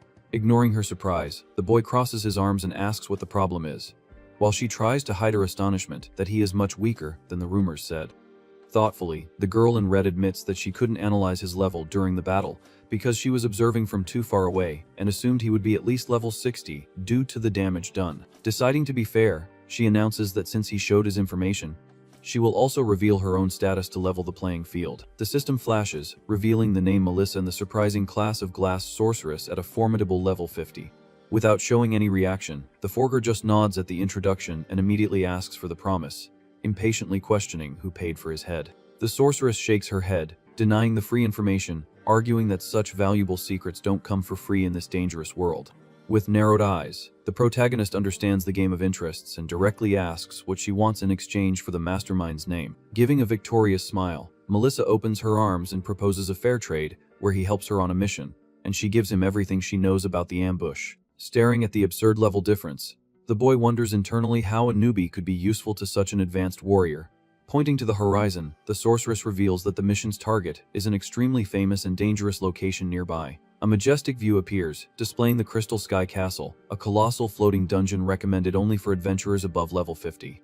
In a serious tone, she warns that this is no ordinary dungeon, being considered a challenge of maximum difficulty, even for the elite of her level range. The warrior details that the castle is a true hell, filled with aggressive monsters and gigantic bosses that appear completely randomly, preventing any prior preparation. Furthermore, the place is lined with cruel, deadly traps, enough to annihilate entire teams of veterans in the blink of an eye. As a final prize, she reveals that in the depths of the castle rests the fearsome Crystal Dragon, a legendary beast that is in a completely different league from the world's common bosses. After hearing the entire speech of extreme danger, the young man just arches an eyebrow, questioning why she would want his help in such a suicidal place. Manipulating a digital panel, Melissa displays the image of a green gem and reveals that her true objective is to obtain the Jade Dragon's orb, which only drops upon defeating the legendary beast. With a focused look, the artisan recognizes the material, knowing that the orb is a very high-level item on the world's resource table, surpassing all the stones he has ever seen. Crossing her arms, the glass sorceress questions with a challenging smile whether he will accept the deal or not, given so many dangers. Muttering to herself, she assumes it's impossible for a level 24 newbie to accept participating in such a suicidal mission, but thinks it wouldn't hurt to try her luck. Breaking all expectations, the boy raises his head and accepts the contract immediately, leaving Melissa completely flabbergasted and speechless. Gesturing frantically, she asks if he's crazy, or if he didn't hear anything she just explained about the insane difficulty of the dungeon in the sky. Very calm, the hero states that he heard everything she said perfectly, guaranteeing that he probably knows much more about the Crystal Castle than she does. Recalling his late nights in his past life, he thinks that he didn't want to get involved with this girl, but the fact is that he cleared that dungeon thousands of times in the game ZFO, knowing every millimeter of the place. Standing face to face, the young man declares that he doesn't mind taking on the heavy lifting as long as she fulfills her part of the deal and delivers the mastermind's head at the end. He reasons that if he doesn't quickly find out who wants him gone, new squads will just appear to hinder his experience gain, and he wants to resolve this as soon as possible. Turning his back, the artisan decrees that the deal is sealed and calls his new partner to march towards the flying castle. Trembling with anger and shame, Melissa mutters with her head down, drawing his attention to a small problem. With a bored look, the boy turns back, questioning why they can't just go to their destination. Sighing heavily, the sorceress points to the castle floating far away in the sky, explaining that there are two crucial reasons preventing them from entering the dungeon. She details that the only way to reach a castle in the sky is by undergoing a teleportation ritual performed exclusively by the government of the Dakian Kingdom. Hearing the explanation, the hero remembers that in his old game, the teleportation worked just by talking to a specific non-playable character in the capital. Maintaining her composure, the blue-haired warrior warns with regret that unfortunately, the boy does not meet the minimum requirements to use the kingdom's magic circle. She points to a holographic graph showing that teleportation is restricted to adventurers above level 40.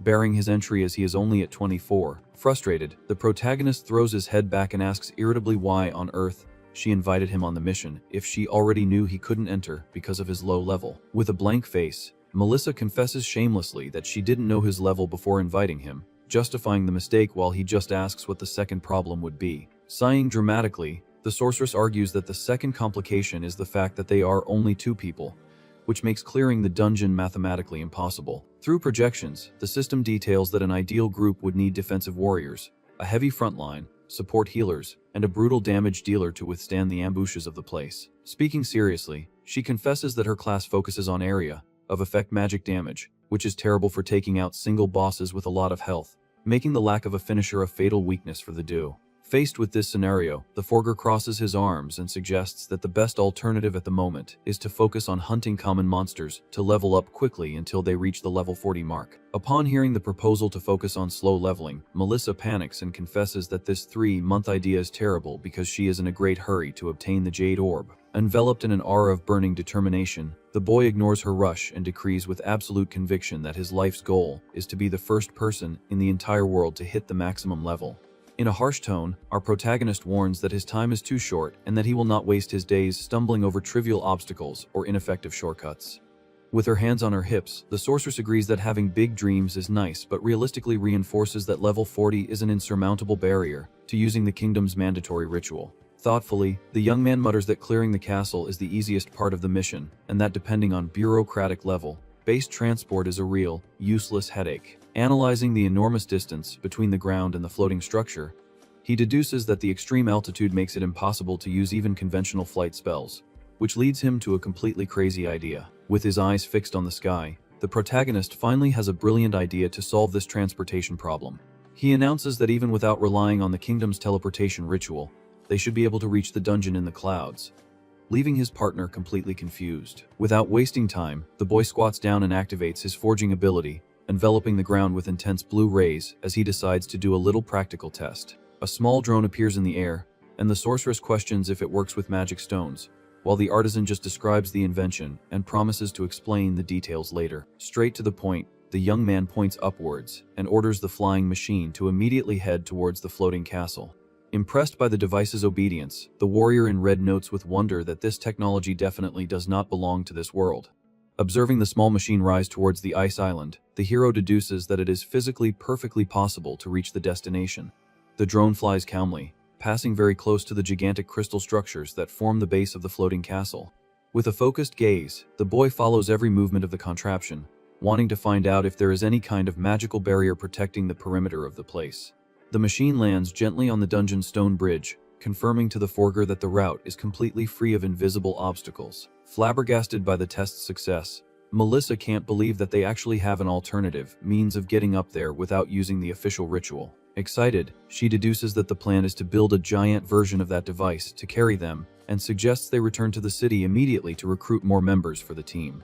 Cutting off his partner's excitement on the spot, the protagonist shakes his head and coldly decrees that just the two of them are more than enough to clear the place. Not understanding at all, the sorceress questions the need for a full group, receiving the dry answer that they simply don't need other people. Turning his face with an expression of extreme superiority, the newbie guarantees that he could honestly do this job even alone, leaving the woman perplexed by such a level of blind confidence. With his hands on his hips, the young man shatters his companion's theory, warning that he has no intention of building a giant drone, creating even more confusion. He justifies the decision by explaining technically that the larger the device, the worse the fuel efficiency becomes, which would cause the machine to fall long before reaching the top. Curious about this practical obstacle, the sorceress questions what his grand plan would be then to get up to the dungeon. A mysterious smile forms on the artisan's face as he reveals that the solution is to use a completely new and totally different energy source from magic stones. Surprised by the information, the blue-haired girl repeats the phrase about the new energy source, wanting to understand better, and receives only a simple confirmation. The boy's gaze becomes intense and focused as he creates suspense about what exactly this revolutionary energy would be. Pointing directly at his partner's forehead, he states that the energy source will be her, leaving the woman completely speechless. Showing a system panel with the magical elements, the hero explains that the sorceress class masters several attributes, and that he plans to siphon this mana to run the machine, but she confesses she doesn't understand a thing. Tired of theoretical explanations, the protagonist tells her to just watch and activates his divine ability again with an explosion of brilliant particles. A huge straw basket attached to a white fabric materializes on the ground, and the warrior asks what the heck that is, discovering soon after that it's a hot air balloon. Already positioned inside the basket, the inventor summons his ally to get in immediately, as he wants to start the practical flight test. Inside the basket, the mage asks fearfully what she should do to help and receives the instruction to cast wind spells to inflate the structure. Positioning her hands with greenish energy, the girl confirms the order and begins to conjure a continuous gust of wind directly into the balloon. The limp white fabric quickly takes shape, inflating violently with the strong current of magical air generated by the warrior. With the spherical structure perfectly full, the partner questions if that was the right way, while the boy agrees and reveals that the next step is to heat the interior to make it take off. Evaluating the spells, the forger suggests that the Hand of Fire is the best option as it produces the necessary heat while consuming the minimum possible mana, receiving confirmation from his ally. Heeding the command, the glass sorceress concentrates her elemental energy and conjures the flame spell in her right hand. The woman's arm is immediately enveloped in a hot flame, and the boy praises its intensity, telling her to keep the fire exactly like that. The hot air fills the structure, and the basket begins to lift off the ground lightly, taking the warrior completely by surprise. Stuttering in desperation as she sees the ground moving away, the mage asks what is happening, while the artisan calmly explains that the flight occurs due to the difference in thermal density. Pointing to the flames, the hero warns in a dark tone that if the fire goes out before they arrive, the air will cool, and they will fall to their certain doom, angering his partner, who complains about the excessive mana cost before the battle. Unconcerned, the young man guarantees that he will take care of all the dungeon's enemies alone, but the woman retorts mockingly, reminding him that he is only at level 24. Despite her initial disbelief in her partner's combat strength, the girl glances out of the corner of her eye and gets lost in her own thoughts. The huge white balloon rises rapidly, tearing through the skies as Melissa mentally admits that after witnessing such an unbelievable invention, she began to have high expectations. With a look full of hope, the warrior supposes that if she is fighting alongside someone as unpredictable as him, the chances of success might be real. In a moment of silent confidence, she concludes that the two of them might actually manage the feat of clearing that dreaded floating castle. After the long journey, the contraption lands safely right in front of the large stone gates of the imposing crystal castle. Jumping out of the basket, the protagonist congratulates his ally on her continuous effort, while she breathes heavily and tries to hide her physical exhaustion, claiming it was nothing. Walking towards the dark entrance of the dungeon, the hero notices the presence of several other groups of adventurers scattered around the place.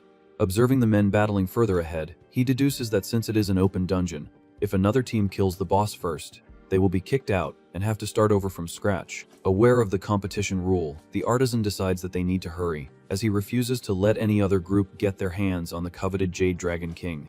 Taking the lead in the race, the woman in red proposes to ignore the weak monsters along the way, leaving them for the other groups, while they focus only on the main objective. The healer explains the structure of the place, displaying a holographic map that divides the dungeon into lower, middle, and upper floors. The young man completes the explanation, stating that to advance to the middle floor, they will need to gather 3 crystals given as a reward for the area, leaving his partner shocked that he already knows the secret mechanics. With a smirk, the protagonist uses her own spell against the sorceress and states that he would love to tell how he discovered all this, but the information wouldn't come for free. Recalling the moment she charged for information in the desert, the girl sweats nervously at the mockery and grumbles that he has a lot of nerve to play her own game like that. The duo's swift race through the stone corridors is abruptly interrupted when the forger plants his foot on the ground, halting their advance. Further ahead, a crowd of adventurers is stuck before a gigantic minotaur armed with a huge hammer, proving that someone reached that floor's boss first. The monstrous beast with dark fur roars fiercely, and the panel identifies it as the Minotaur of the Abyss, marking a dangerous level 45. Analyzing the bottleneck of players, the mage suggests that they simply give up on that floor and look for the crystals in the other areas of the castle to save themselves a headache. With a stubborn posture, the boy rejects the idea on the spot, arguing that the alternative routes would take too long and that he would not give up on that reward, just sitting there. Completely ignoring the group of frightened adventurers, the newbie walks directly towards the colossal creature and informs the team in front that they are blocking the passage. Standing with an intimidating posture, the hero suggests curtly that if the tough guys are afraid to attack, they should just get out of his way. With his pride wounded, one of the warriors from the group turns back, seething with anger, and questions who the heck the intruder thinks he is to speak with such arrogance. However, a second man notices the protagonist's floating status and is shocked, asking what a mere level 24 piece of trash is trying to prove by playing the hero. Laughing at the boy's supposed suicidal insanity, the adventurers ironically make way and say that the monster is all his. Maintaining an expression of pure boredom, the artisan walks straight past the barrier of cowardly warriors and thanks them for their kindness with extreme coldness. Noticing the approach of the small, insolent human, the Minotaur boss lets out a deafening roar and raises its immense hammer, ready to crush the intruder. Desperate with the situation, the glass sorceress screams for her partner to retreat, as her own mana has not yet recovered from the balloon trip. Without taking his eyes off the threat, the master forger asks for calm and raises his hand, materializing the valuable red core obtained in the battle against the sandworm in the desert. In a swift and lethal movement, he merges the scarlet crystal, activating his creation ability at maximum power. A shower of digital lights reveals a brutal rocket launcher equipped with the beast's core, displaying on the panel an absurd base attack power of 14,500 points. Paralyzed with shock, the mage reads the weapon's attributes and mutters, haunted, that with the applied bonuses, the destructive damage of that single shot easily surpasses the 30,000 mark. Totally oblivious to the absolute danger ahead, the beast of the abyss charges with blind fury to execute its prey. With the heavy military weapon resting on his shoulder and his sights locked on the monster's face, the young man sentences that the fight is already over. With a dry squeeze of the trigger, the explosive projectile is fired at high speed, making the artisan himself slide back due to the weapon's strong kickback. Instance before the fatal impact, the Minotaur's reddish pupil dilates as it realizes it has gravely underestimated its tiny prey. The missile collides directly with the target, generating a colossal detonation that creates a gigantic column of fire and destruction in the middle of the stone corridor. The violent shockwave generated by the explosion forces the sorceress to close her eyes and cringe to avoid being thrown into the air. Caught completely off guard, the arrogant adventurers are swept back by the brutal gust of wind, screaming in terror as they witness the newbie annihilate an untouchable boss in a single second. The system announces the defeat of the Minotaur of the Abyss boss, and the boy levels up to 25, commenting with satisfaction that it was very good. Shocked by the brutal scene, the adventurers in the background stutter, unable to believe that the feared leader of the floor was taken out with just a single blow. The artisan puts away his weapon and resumes walking calmly while the glass sorceress approaches, nervously praising his strength. With an expression of pure curiosity, the woman in red directly asks what the heck he just did to cause so much damage. Ignoring the question, the protagonist silently reflects that perhaps he didn't even need to have spent the valuable magic stone from the sandworm for that level of enemy. Focused on the main objective, the young man collects the first luminous crystal floating in the air, remembering that now only 2 are missing to complete their mission. Crouching near the monstrous corpse, the warrior warns that she doesn't care about his hurry but guarantees that she will collect the Minotaur's magic stone for herself. Without wasting time, the boy starts running at full speed through the corridors again, declaring that they must proceed to the next target while his partner asks him to wait. During the run, the mage tries to process the absurdity of a level 24 human obliterating a level 45 boss, questioning the supposed uselessness of the artisan class. The duo arrives at a new area of the lower floor called the Path of the Abyss, where several other groups are standing in front of a huge dark pit. Observing the place, the hero explains to his partner that the next 2 paths only require solving a puzzle, allowing them to collect the items quickly. Worried about the immediate obstacle, the sorceress points out that the floor simply ends there and questions how they intend to advance with the passage completely cut off. Maintaining his usual tranquility, the inventor shakes his head, denying her statement and guaranteeing that the road is not really blocked. A mental projection illustrates the secret of the place, revealing that there is a transparent floor that leads to the other side, requiring only to walk on the correct path. Faced with the explanation, the warrior asks what happens if one missteps, and the boy just stares at her in silence, leaving the consequence implied. On the edge of the abyss, one of the adventurers musters his courage and nervously announces that he will make the group's first attempt to cross. Upon taking the first step, the man's foot passes through the void without finding any kind of invisible support in the air. The unfortunate man falls straight into the depths, impaling himself violently on sharp stone stakes and spraying blood, to the terror of his companions. Observing the brutal demise from afar, the artisan concludes his previous answer by saying that is exactly what happens in case of an error. He details that the standard strategy to solve the trap is to use a long weapon like a staff to feel the empty space and find out where the safe platform is. However, the boy laments that if he adopts this slow method, the surrounding adventurers would copy the route, and it would end in widespread confusion when it's time to get the prize. With an excited smile, the partner has a brilliant idea and suggests that he simply use his ability to forge a bridge that crosses the entire gap at once.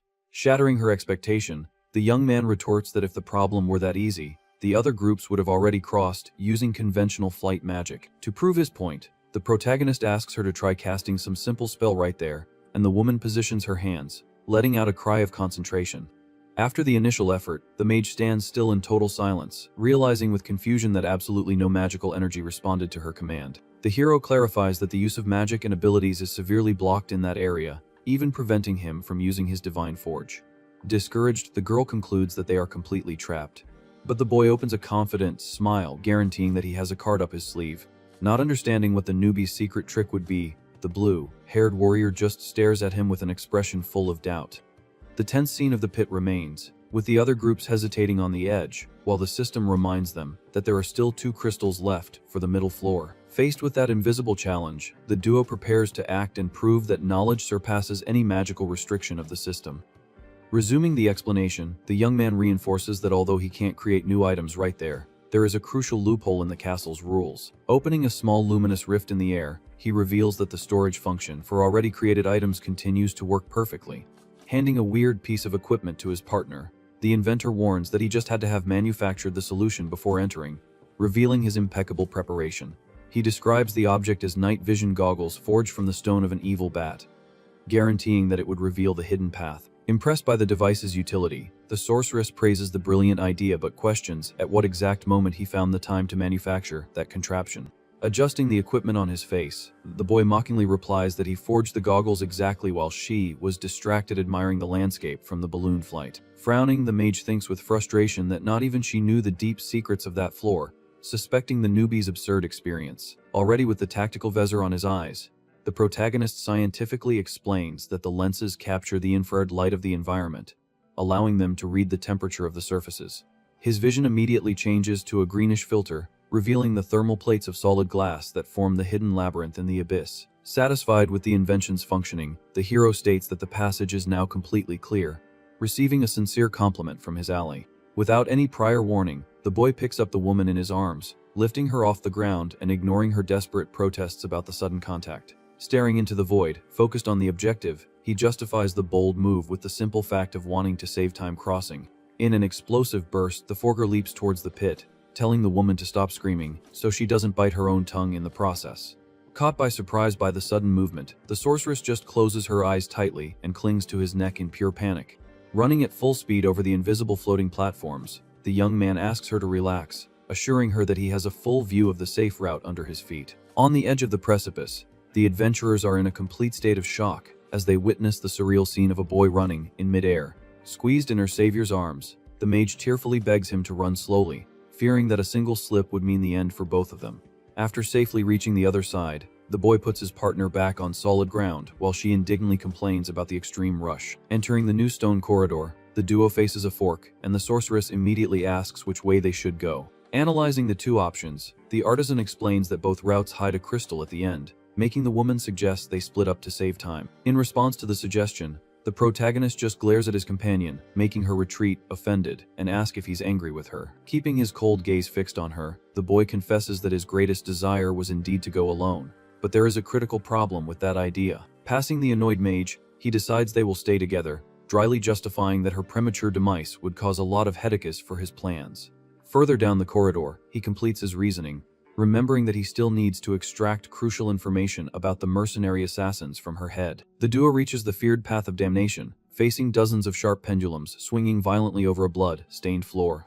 Analyzing the huge cutting blades, the girl in red notes the obvious mortal danger, asking tensely what his brilliant tactic would be for that room. Without any ceremony, the hero materializes his heavy assault rifle and states, with great tranquility, that the solution to that problem is extremely simple. Pulling the trigger without mercy, he fires continuous bursts of lead, destroying the gears and shattering the machinery of the deadly trap to pieces. Seeing the use of the equipment, the warrior excitedly confirms that the restrictions of the previous room are over and that abilities and magic are fully enabled there. Confident with the return of her powers, the sorceress concentrates her elemental energy in her hands, guaranteeing that clearing the rest of the area will be a walk in the park. Advancing side by side through the corridor, the duo clears a path with precise shots and elemental spells while the leader quickens his pace, focused on the final objective. At the end of the destroyed path, they arrive at the Room of Precipices, stopping before a huge stone wall illuminated by a light at the top. Cautious of the castle's history, the woman asks her partner to touch the rocky surface first, suspecting some new hidden fatal trap. Heeding the request, the artisan touches the rough stone, feeling a sticky and disgusting substance instantly fill his entire palm. Making a disgusted face, the mage complains about the greasy texture of the barrier and immediately asks him to use his forge to take them to the top without having to touch it. With a confident smile, the young man praises his ally's quick thinking, noting that she has finally begun to understand the true power of the artisan class. Ready for action, the warrior soon conjures flames in her right hand, demanding that he create the white basket again so they can float to the edge. Cutting off her smoking excitement, the boy explains that summoning the balloon would be a tremendous exaggeration for such a short distance, leaving his partner confused. Concentrating his digital energy, the master forger claps his hands, creating a huge vertical structure of shining metal attached directly to the stone wall. A small, closed steel cabin materializes around them, and the glass sorceress asks, amazed, what the name of that strange new metallic invention is. Reaching for the control panel, the protagonist presses the illuminated button, calmly replying that in his world, the machine goes by the name of an elevator. An electronic beep echoes through the room, confirming the mechanical command of the newly forged contraption, and the gears begin to move. Rising smoothly up the slope, the hero details that the platform's function is precisely the safe, vertical transport of heavy loads, enchanting his ally's curious mind. In a matter of seconds, the silent journey ends, and the metal gate opens, revealing the upper chamber where the luminous prize awaits them, floating on a pedestal. Radiant with joy, The blonde holds the shining crystal, while the system announces the success of the collection, confirming that only one fragment is left to complete the great challenge of the floor. Turning to the boy, the warrior proposes that they proceed to the next room, being immediately interrupted by him asking to wait a second.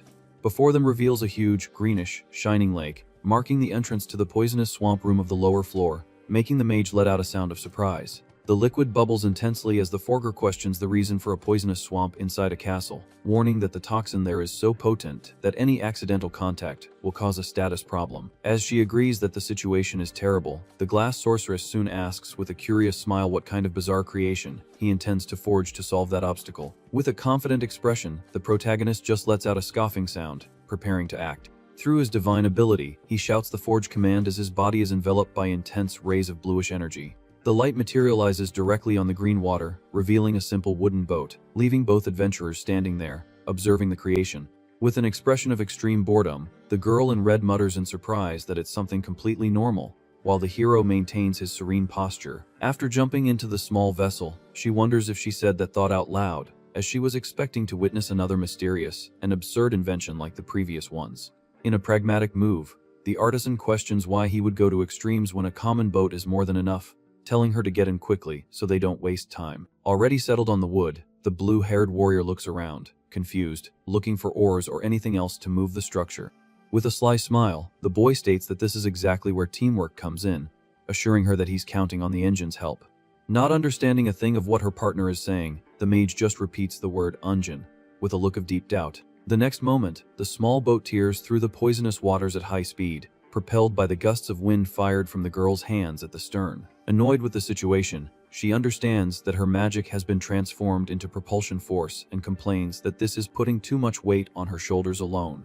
Totally relaxed with his hands behind his head, the hero enjoys the peaceful journey, leaving all the heavy transportation work to his companion. After crossing the deadly swamp, they finally reach solid ground, walking towards a small, illuminated pedestal in the center of the scene. The system confirms the collection of the third and final necessary crystal as the boy displays the purplish gem floating between his hands, celebrating that they managed to gather all the pieces. Walking a little behind, the warrior confesses that she thought the mission was impossible at first but admits it was surprisingly easy even for just a duo. Taking credit with extreme naturalness, the protagonist justifies the success by stating with absolute certainty that his artisan class is simply the strongest that exists. Turning his back to his partner, he quickens his pace, calling the girl to follow him towards the next challenge. Staring at the newbie's back with a deep look, the sorceress silently reflects that the artisan profession is definitely not the most powerful factor there. Following the leader's steps through the dark corridors, she concludes in her thoughts that the true anomaly of strength is the boy himself. With an expression of absolute certainty, the mage ponders that although they have known each other for a very short time, she can already state an undeniable fact about that peculiar Forger. Visualizing the aura of power emanating from the newbie, she bets that this man named Alan will become an adventurer whose name will be forever engraved in the history of this world. A few minutes later, the duo enters a large circular chamber, marking their arrival at the transfer room of the lower floor. Standing in front of a stone table, the young man explains that by inserting the gems in that location, they will be teleported directly to the middle floors, signaling that the dungeon's climax is approaching. Intrigued by such precision, the blue-haired girl comments that she has been noticing that he never gets lost in the corridors, seeming to know every little secret of that colossal castle. Holding the bluish magic stone with a very serious expression, the hero justifies his absurd knowledge by claiming that he literally bet his own life on all of this. Without adding more details, the protagonist fits the shining crystals into the corresponding spaces on the panel, activating the dungeon's ancient mechanism. Immediately, the system authenticates the delivery of the items, enveloping the duo in a pillar of intense light that teleports them directly to the middle floors. They materialize before an immense, swirling blue portal that serves as the official entrance to the new area of the floating castle. Staring at the magical structure, the artisan comments that this section is an instance dungeon, finding it very strange for a dungeon to literally exist inside another. Comparing the situation to a matryoshka doll, he leaves the warrior totally confused about what that unknown object would be. Resuming his walk, the Forger promises that if he remembers, he will make one of those dolls for her as soon as they finish conquering the place, drawing only a question mark from his alley. Standing a few steps from the portal, the hero suggests they enter quickly to finish the job once and for all. Suddenly, the girl asks him to wait a second, making the young man look over his shoulder to understand the reason for the sudden pause. With her hand on her chest and an extremely determined look, The sorceress proposes they have a little competitive match before actually entering the dungeon. Showing some curiosity, the boy turns his face, asking if she is suggesting some kind of dangerous bet. With a sharp smile, the warrior confirms her intention to compete, showing that she is taking the challenge very seriously. Using a visual graph, she explains that the information gathered guarantees that the middle floor is divided into two completely distinct sections. A projected vision displays a horde of bizarre monsters as she details that the first area is filled with a colossal swarm of weak enemies. Receiving agreement from her experienced partner, conjuring a small fireball on her finger, the mage proposes that they compete to see who can take down the most creatures, since the system records the individual kill count. Crossing his arms, the newbie questions the logic of the bet, claiming that those conditions seem blatantly favorable only to her side.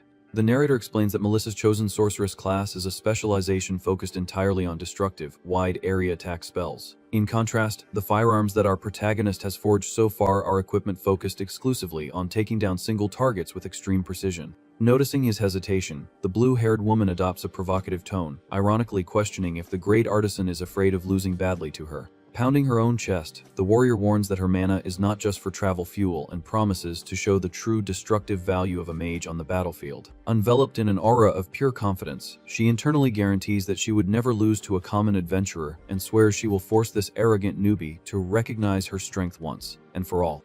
Not caring about his ally's wounded pride, the boy calmly accepts the challenge, deducing that this silly competition would end up speeding up the clearing of the floor anyway. With the deal sealed, the sorcerer stipulates that the loser will have to buy a high-level potion for the winner, as they face the large dimensional portal together. Crossing the blue barrier, the duo officially enters the first room of the middle section, facing a colossal army of enemies blocking the path in a gigantic corridor. The dark environment is illuminated only by the glowing red eyes of the hundreds of dark creatures that howl, ready to tear apart any intruder who approaches.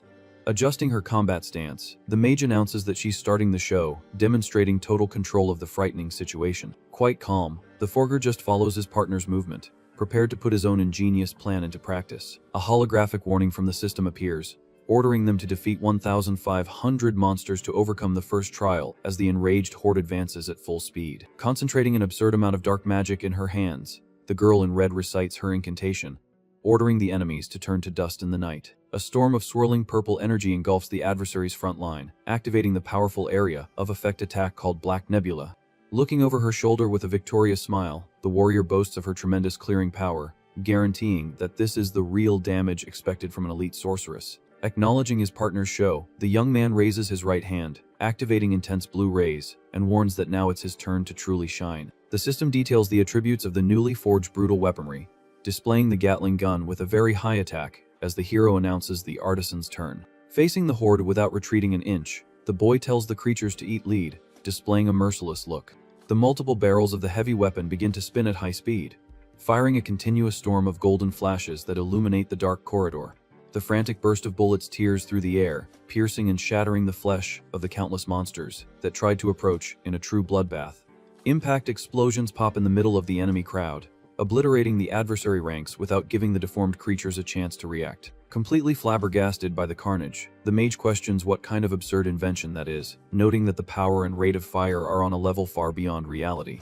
Masterfully handling the machine's recoil, the shooter explains that the Gatling gun sacrifices the user's mobility, but compensates by delivering the greatest clearing power among firearms, suggesting she give up while there's still time.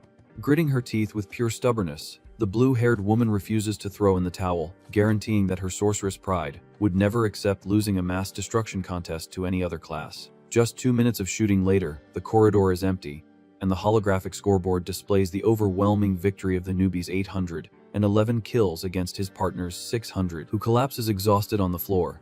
Devastated by the result, the girl grumbles, unable to believe she managed to lose a bet focused precisely on the main strength of her magical specialty. Passing the defeated woman, the protagonist tries to smooth things over, saying the contest was quite close and asking her not to be so depressed about the final score. Without stopping his walk, the artisan completes his sentence, warning with extreme coldness that the only problem was that she chose him as her opponent in that reckless bet. Raising her head, the glass sorceress repeats the boy's phrase, internally admitting that this newbie is definitely an anomaly outside any logical curve of the world. The duo now finds themselves in a new, gigantic, and silent hall, marking the beginning of the second section of the floor, where the battle against the great boss awaits them. Focused on the mission, the hero points out that if they win here, only the upper floor will be left, where the decisive battle against the crystal dragon will reward them with the long-desired jade orb. With her hands on her hips, the sorceress comments that the dungeon seems very easy by his side, even though it's recommended for the maximum difficulty of that level range. Staring into the dark corridor, the protagonist keeps his gaze focused and alert to any strange movement. Observing the darkness ahead, the boy calmly warns that the enemies have just arrived. From the shadows emerges an immense purple ogre armed with a wooden club, mounted on the back of a ferocious manicore. The holographic system reveals the beast's identities as a crystal ogre and a crystal manicore, both pegged at level 50. Frightened by the bizarre combination, the girl notes the mount while the artisan deduces that the duo uses coordinated attacks and warns that they will need to find a way to separate them. Focused on strategy, the hero immediately invokes his divine ability, activating the bluish energy of the forge in his hands. Wielding a heavy rocket launcher, he declares his intention to blow up both monsters at once with that brutal weaponry. Upon laying eyes on the equipment, the mage recognizes the weapon on the spot, remembering that it was what annihilated the lower floor's boss instantly. By analyzing the status panel without any attached stones, the partner questions if this base version wouldn't be much weaker than the one used previously. In agreement with the observation, the young man admits to have exaggerated the firepower that time and guarantees that the normal attributes are already enough to kill with a direct hit without breaking the weapon after firing. A mental projection details that weapons fused with magic cores disintegrate after use, while normal constructions can be used repeatedly if the user can survive the vulnerability window of reloading. Without giving time for more explanations, the pair of crystal beasts charges furiously against the adventurers, kicking up dust from the stone floor. Faced with the overwhelming onslaught, the sorceress takes a step back, warning about the swift approach of the deadly enemies. With absolute coldness, the Master Forger orders his ally to freeze the hall's floor immediately. Totally surprised by the unusual command, the warrior obeys on the spot and fires her elemental magic directly at the rocky floor. A thick layer of shimmering ice spreads rapidly, creating an extremely slippery surface in the monster's path. With narrowed eyes, the protagonist calculates that the manicore's speed is lower than the werewolf's, but its high evasion capability would make it easily dodge a frontal attack. To nullify this advantage, he focuses on forcing the beast into a situation where evasion is physically impossible in the middle of that frozen track. Upon stepping on the slippery ice, the giant beast leaps high into the air, forcing the mage to shout a warning about the sudden movement. Displaying a confident and calculating smile, the artisan states that the monster's reaction was absolutely perfect for his tactical plan. By analyzing the aerial trajectory, he deduces that the absence of wings prevents the creature from changing direction while it is floating defenselessly. With a firm squeeze of the trigger, the hero fires the heavy explosive missile, sending the beast straight to oblivion. Surprised by the projectile's speed, the ogre's eyes widen as he perceives his imminent doom approaching in the air. In an act of pure survival instinct, the purple creature kicks its own mount's back, jumping away at the last second. Astonished by the scene, the blue-haired woman exclaims that the humanoid used the beast as a trampoline to escape the lethal attack. A colossal explosion engulfs the manticore, turning the beast's body into flames and smoke in the middle of the hall. Staring at the cloud of fire, the young man reflects that this type of evasive acrobatics was something completely impossible to happen in the original mechanics of the virtual reality game. After landing safely, the monster raises its heavy club and prepares a violent counter attack fueled by the fury of its loss. Aware of the threat's swift approach, the shooter glances out of the corner of his eye at the beast falling towards him. Coming straight from above, the purple boss aims a crushing blow exactly at the unprotected newbie's head. Desperate, the partner screams at the top of her lungs, telling him to flee, knowing that her own spells would be too weak to stop that brutal attack. Despite the alarming warning, the protagonist remains motionless in the same spot, without showing the slightest sign of panic or desperation. Through a terrified look, the sorceress analyzes that the artisan's low level combined with the lack of armor will result in an instant end if the club hits the target squarely. In a heroic impulse, the warrior runs towards her partner, calculating that she might be able to survive if she takes the impact in his place, protecting his life. The club charged with reddish energy descends, cutting through the air at an absurd speed, ready to crush the pre's bones. Realizing the distance and speed, the girl stops in her tracks, noting with despair that she won't arrive in time to block it with her own body. With a macabre smile, the gigantic crystal beast is absolutely certain that victory is already guaranteed in that quick combat. The shadow of the massive weapon completely covers the silhouette of the lone boy in the middle of the large, dark, instanced chamber. With tears forming in her eyes, the blonde extends her hand in an anguished cry, calling the forger's name in a useless plea. The titanic impact hits the stone ground, generating a deafening shockwave throughout the entire hall and kicking up a lot of dust. Amidst the cloud of debris, the hero displays a slight smile, admitting that the beast's aerial trampoline was indeed an unexpected move in the battle.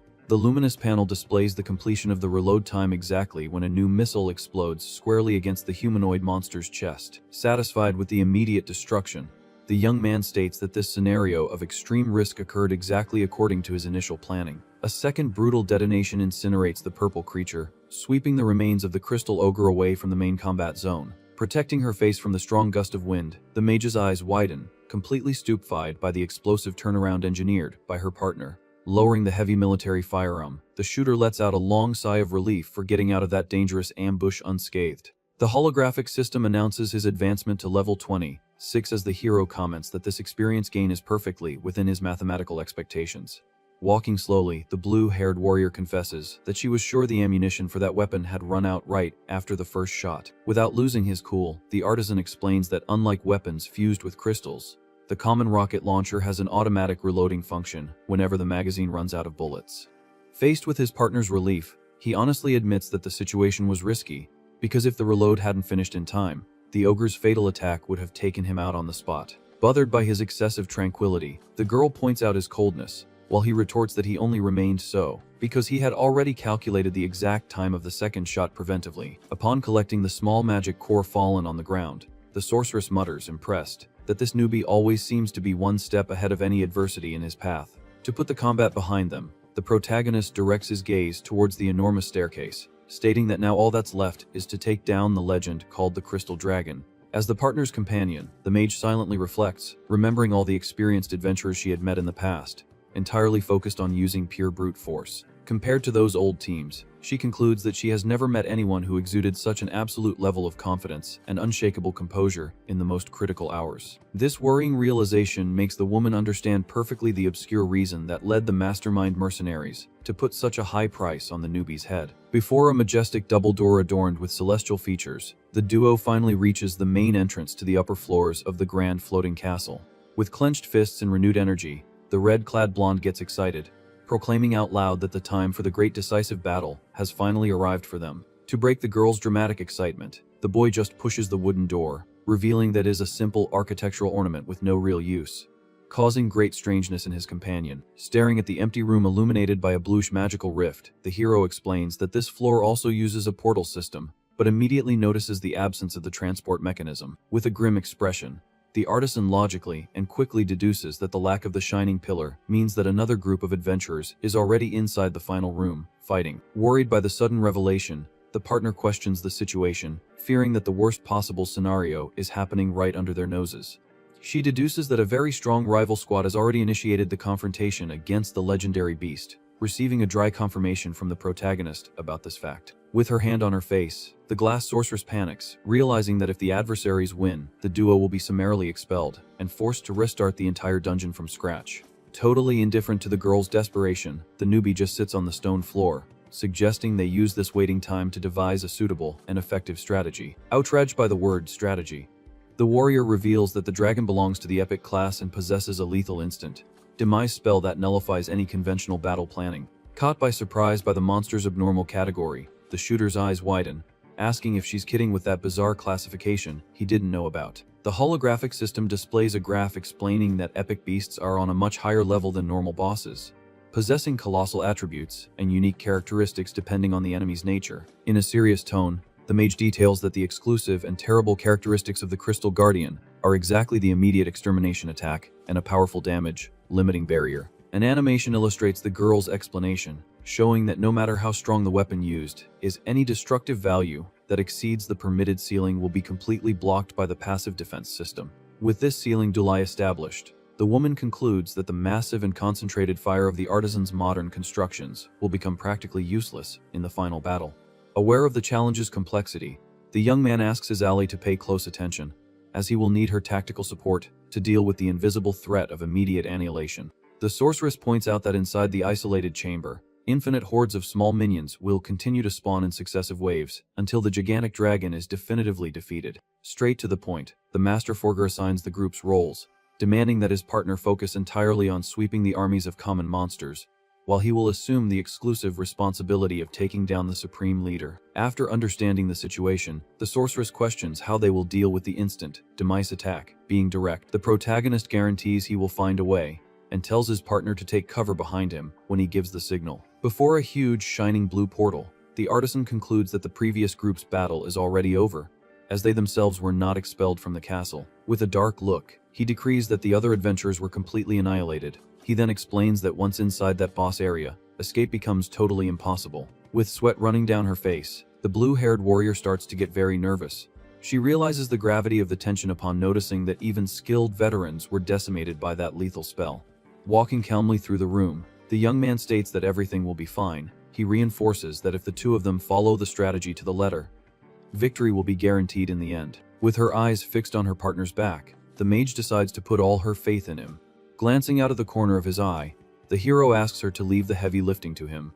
Standing before the swirling portal, the boy reflects internally, determined. He swears that he can't afford to perish until he becomes the first max-level player in this world. The duo finally passes through the magical barrier. They arrive at the upper floors, marking the dreaded final boss area of the Crystal Castle. Observing the immense circular arena, the warrior mutters, impressed by the architectural grandeur of the place. The surrounding scenery, however, is one of pure chaos and destruction. That luxurious environment is now completely stained with the blood of the former mutilated challengers. Shocked by the macabre sight, the blonde comments on the absurd number of bodies scattered on the cold floor.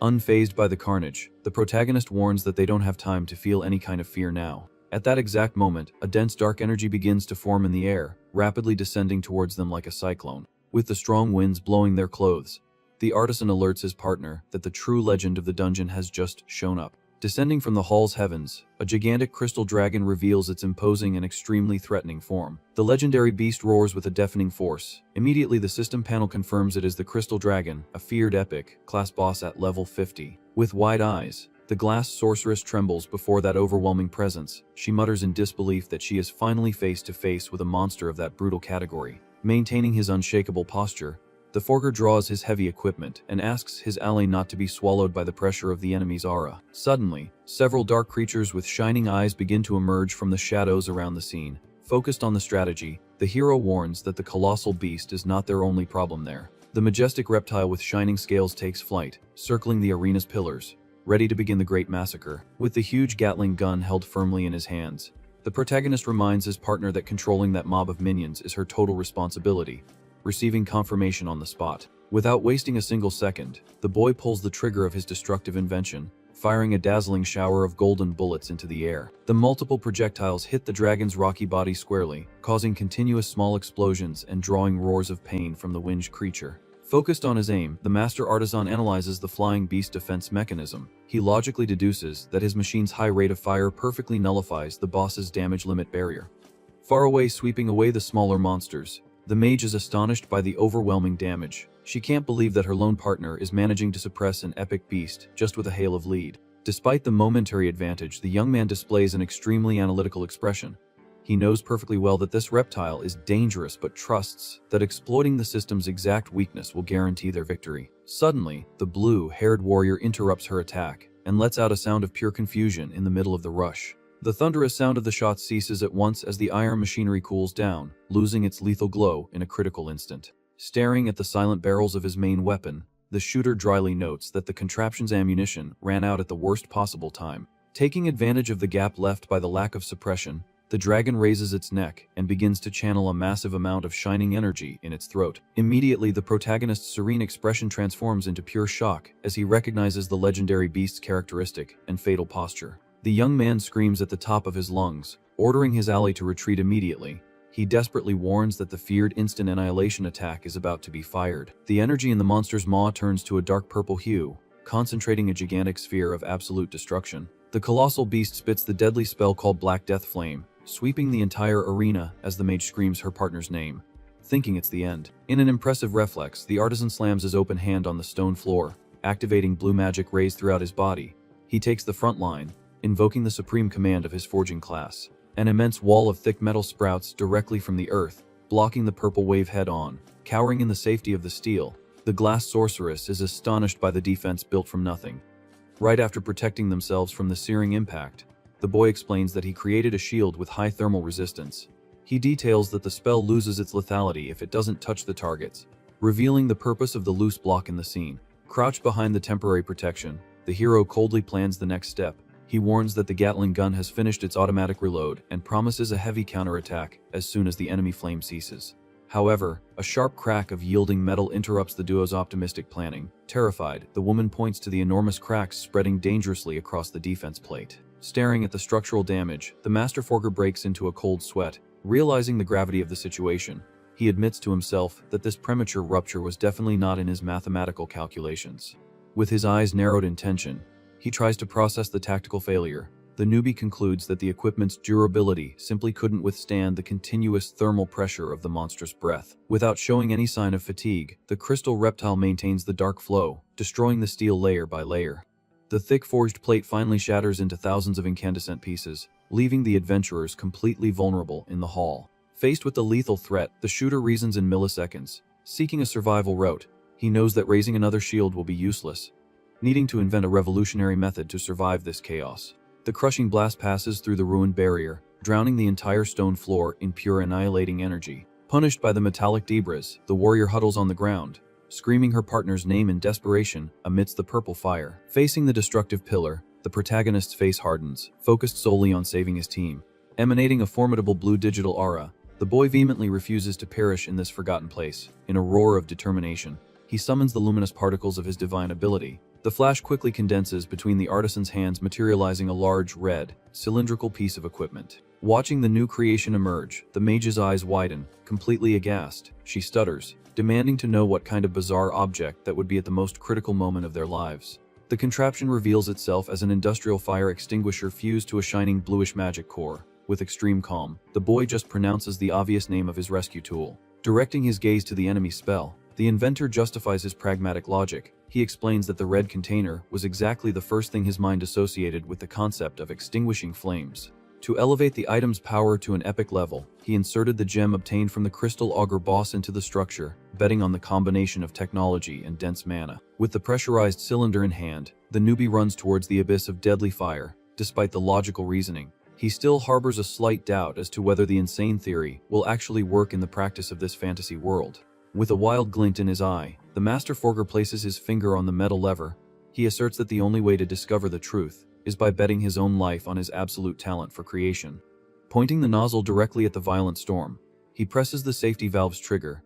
In a cry of authority, the human demands that the flames of death disappear from his sight. A colossal jet of highly pressurized chemical foam spews from the equipment, colliding head-on with the flying monster's epic magic. Cowering on the ground, the warrior in red watches the elemental confrontation, completely dumbfounded. She notes that the peculiar spray is truly managing to suppress the Guardian's divine level magic. In an undeniable proof of human knowledge's superiority, the white foam nullifies the magical properties of the flame, swallowing the purple flames until nothing but vapor remains. The feared annihilation spell is wiped off the map, leaving only a dense white cloud dispersed by the great hall's air currents. The boy follows the overwhelming success of his equipment, shouting at the top of his lungs, relieved to have come out of that fairy insanity alive. The residual chemical torrent mercilessly hits the majestic reptile's scaly face, abruptly interrupting any new attempt at magical attack. Watching the beast get beaten by the foam, the glass sorceress reflects on the madness of the whole situation.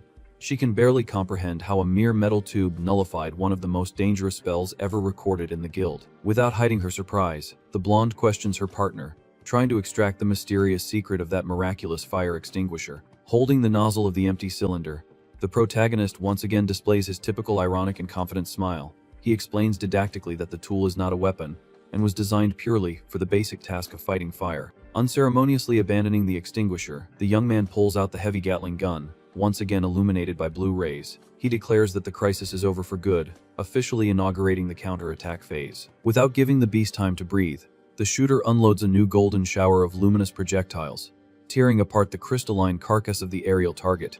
The penetrating bullets pierce the immense body of the castle's legend, as the holographic display shows the creature's long health bar plummeting towards zero, in a humiliating manner.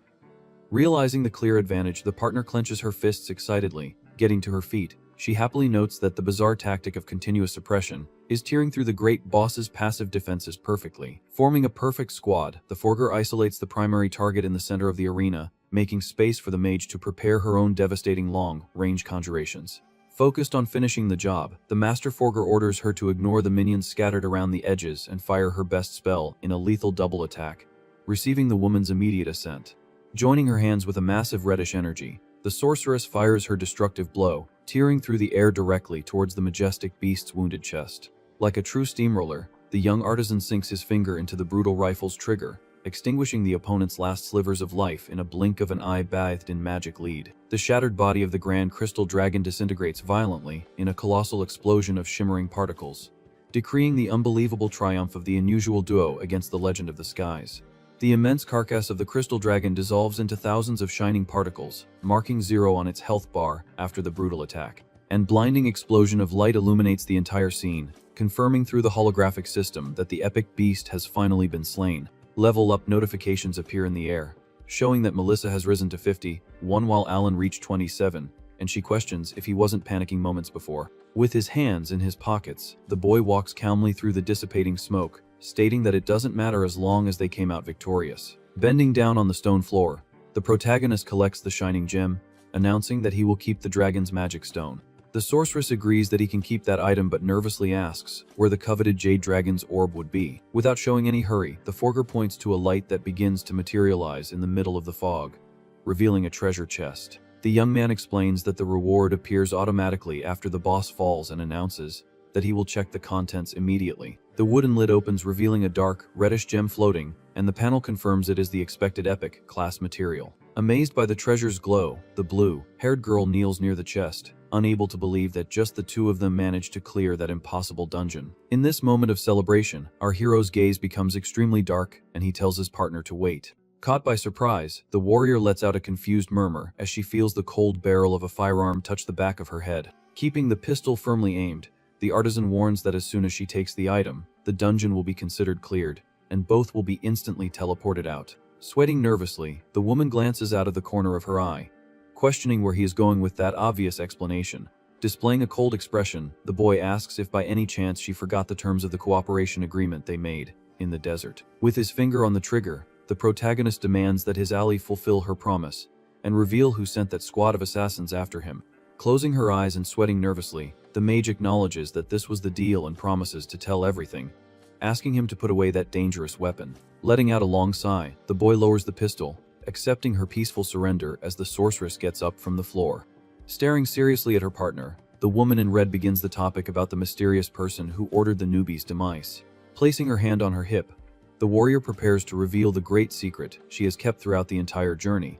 In a cautious tone, the girl confesses that the truth is she doesn't know the exact name of the person who hired the mercenaries. Immediately, the artisan's face contorts with pure rage, veins popping on his forehead as he realizes he's been played for a fool. In a swift movement, he points the barrel of the gun right between her eyes, and the mage waves her hands desperately, asking for calm. Stuttering with terror, the partner guarantees she has a general idea of which organization is behind it and begs him not to be so hasty, as the information is solid. Pondering the justification, the shooter lets out a heavy breath, accepting the excuse that she at least has a reliable guess. Holstering the invention, the young man says he will listen to the story, and that he will let the slip-up pass if the revelation is truly useful for his plans. Straight to the point, he questions what this organization responsible for the attack would be, asking if it happens to be some powerful clan.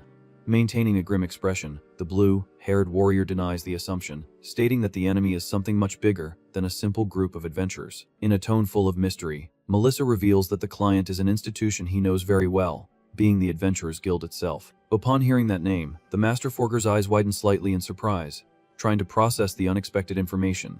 Recalling the meeting with the guild's bigwigs, the protagonist doesn't understand the reason, as the organization's goal is to defeat the Demon King, and he had already promised to help with that task. Walking through the room, the ally explains that there would be no problem with him if he were just a common, newbie adventurer. With a deep look, the sorceress points out that the artisan's great flaw is being someone too strong for the established standards. Racking his memory, the boy analyzes the situation, remembering what he heard before the battle in the rocky desert.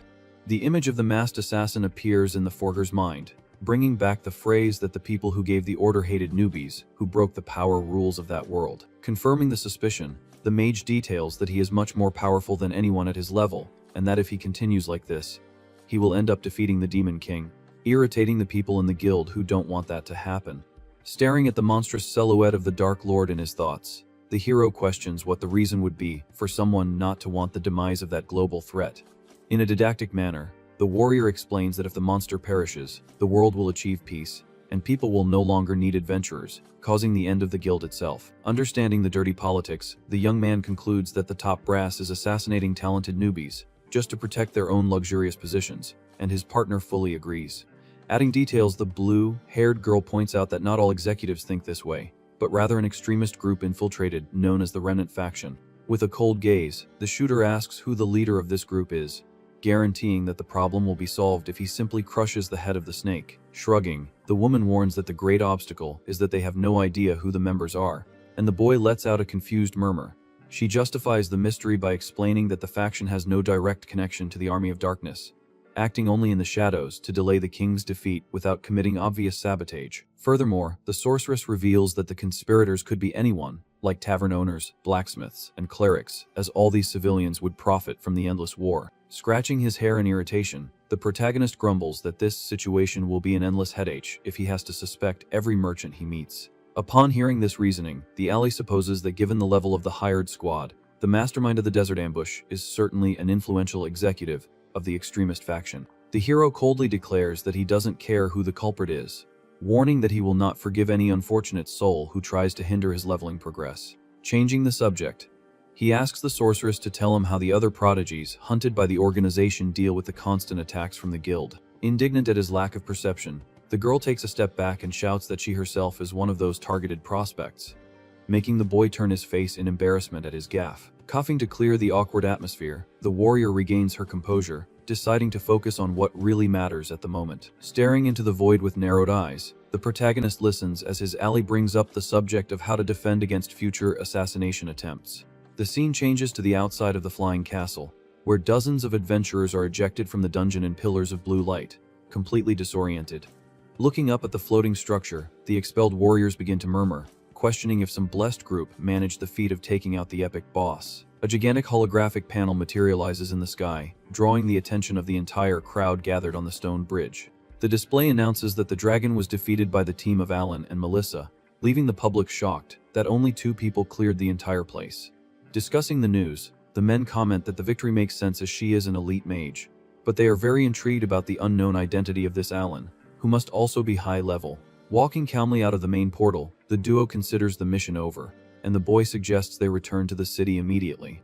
Worried about the logistics, the blonde remembers that although she can use the kingdom's magic circle, he doesn't have a high enough level to descend from that floating place by normal methods. Quite relaxed, the artisan reassures his partner, guaranteeing that he will forge a parachute for the descent, while she tries to understand what kind of crazy invention that would be. Before the explanation could happen, an excited shout echoes from the crowd, interrupting the conversation by announcing that Melissa has finally left the dungeon. Noticing the duo's presence, the adventurer points to the boy, deducing that the unknown companion could only be the so-called Alan. Quickly, the euphoric crowd surrounds the heroes, congratulating the mage on the incredible achievement of clearing the dungeon with a group of only 2 people. Staring at the commotion, the artisan neutrally comments that his partner is a true celebrity, and she smiles proudly, remembering she is one of the prospects hunted by the guild. Pushing each other, the warriors press the woman in red, begging her to tell them the details of how they managed to clear that infernal castle. Waving her hands to control the public's agitation, the sorceress asks for calm, stating that she was not the truly incredible person on that journey. Pointing her thumb at the newbie beside her, she reveals that the boy is responsible for the success, leaving the crowd in absolute shock upon seeing his level 27 exposed in the air. The chatter starts immediately, with the men doubting how a low-level brat belonging to the useless artisan class even managed to enter a place restricted to level 40. Analyzing the crowd status windows, the Master Forger notes that the vast majority there have very high levels, in the 60s, and forms a mental plan. With all eyes turned to him, the young man decides that this is the perfect stage to promote his war inventions and profit greatly from selling weapons to the veterans. Maintaining her sincerity, the blonde guarantees to the public that the versatility and raw strength of the Forger's constructions are insanely powerful, earning a silent compliment from the boy for the free advertising. However, in the middle of his confident walk, the protagonist's expression freezes, and he suddenly cancels his marketing idea upon realizing a small logical problem. Cutting off his ally's speech, the shooter asks her to stop exaggerating the story, adopting a humble posture that he is just a simple, low-level artisan. Passing straight by the confused sorceress, he announces loud and clear to the audience that the feared crystal dragon was defeated solely and exclusively by the talented Melissa. Boldly maintaining the lie, the boy guarantees that he was only brought along to solve the dungeon's puzzles, admitting that he would have been taken out in the blink of an eye without the protection of the advanced mage. Stuttering, not understanding the drastic change in narrative, the blue-haired woman just calls his name, sweating nervously before the entire deceived crowd. Faced with his partner's confusion, the boy observes her in silence, realizing that the lie has taken everyone by surprise. He mentally concludes that drawing too much attention now would only make his leveling progress much more difficult. The artisan reflects that the situation was perfect for promoting his weapons, but decides to postpone that plan for now. The glass sorceress quickly understands the ploy and deduces that he is passing on all the credit just to avoid attracting the attention of the guild's extremists. The crowd remains euphoric, praising the elite mage's magic and humility with shouts of approval. Quite embarrassed by the exaggerated attention, the woman nervously asks them to stop with all the flattery. With the image of the imposing floating castle in the background, she confesses to herself that in reality, she just accompanied the newbie during the mission. The scene soon changes to the bustling streets of the majestic royal capital under the golden light of dusk. Standing in the middle of the street, the blue-haired girl asks what her partner intends to do from there, and he replies that he will exchange the gems at the guild and head straight to an inn. The shooter plans to use the newly acquired magic stones exclusively to finance his future forging projects. Accepting the farewell, the warrior concludes that their paths separate for today, joking that it must be very hard for him to leave her behind. Paying no attention to the provocation, the hero just agrees dryly and says goodbye, turning his back. Annoyed by the cold response, the blonde grumbles about his lack of sensitivity, calling the boy complicated as she watches him leave. The master forger notices the woman's annoyance but concludes that at least he got the information he wanted, even if it was a vague guess. Alone on the street illuminated by the setting sun, the mage crosses her arms, huffing and complaining loudly that this whole situation seems very unfair. The young man justifies his attitude by stating that he doesn't want to owe her anything and promises to investigate the remnants on his own. Agreeing with the idea, the partner advises that having more information is always useful and asks him to leave that part in her hands. In an excited tone, she suggests they hunt together again in the future, guaranteeing that next time, she will be the one to carry him. Faced with the promise, the boy just lets out a low, enigmatic chuckle without confirming anything. The sorceress says goodbye, asking the newbie to be careful, and he returns the wish as they go in opposite directions in the city. During her solitary walk, the woman in red mentally admits that she still can't believe what happened. She reflects in shock on the absurd fact of being completely carried by a mere level 27 artisan. Conjuring a small sphere of fire in her hand, the mage wonders if she will achieve an equal destructive power to his if she manages to fully master her magical class. Suddenly, the girl's serene expression changes to pure alert as she feels a strong murderous intent in the air. Turning her head abruptly, she tries to identify the source of that bloodlust in the middle of the busy street. On top of a nearby roof, a masked assassin suddenly appears, wielding a deadly bow and arrow. The mercenary releases the string, and the sharp projectile cuts through the air at high speed, descending towards the street. With no time to hesitate, the warrior screams the forger's name, desperate to warn him of the imminent danger. The hero hears the call and looks over his shoulder, realizing the ambush on the spot. In an impressive reflex, the boy throws himself to the side, dodging a direct attack from a shining dagger made by a second stealthy enemy. The killer fails miserably at the strike, and is shocked by the prey's absurd agility. Running to the scene of the attack, the partner finds that the mercenaries have already managed to flee far away. The artisan gets up from the ground, brushing off his clothes, and casually comments that that ambush was a very close call. Sighing in frustration, the young man confesses that he never imagined the enemies would have the audacity to attack in broad daylight inside the capital. The sorceress concludes that the masterminds are getting desperate, and warns that under these conditions, he won't be able to walk alone through the city for long. To solve the problem, she recalls the offer to teach him how to deal with the assassins, and the boy reluctantly accepts the suggested method. Exuding confidence, the blue-haired woman suggests charging a price to act as his personal bodyguard. The newbie refuses the offer on the spot, claiming it sounds too expensive and that he prefers to deal with the danger alone. Making a disappointed face, the warrior asks him not to do anything crazy and guarantees that he can count on her if anything goes wrong. With an ironic smile, the girl reminds him that, after all, they are now official members of the same group.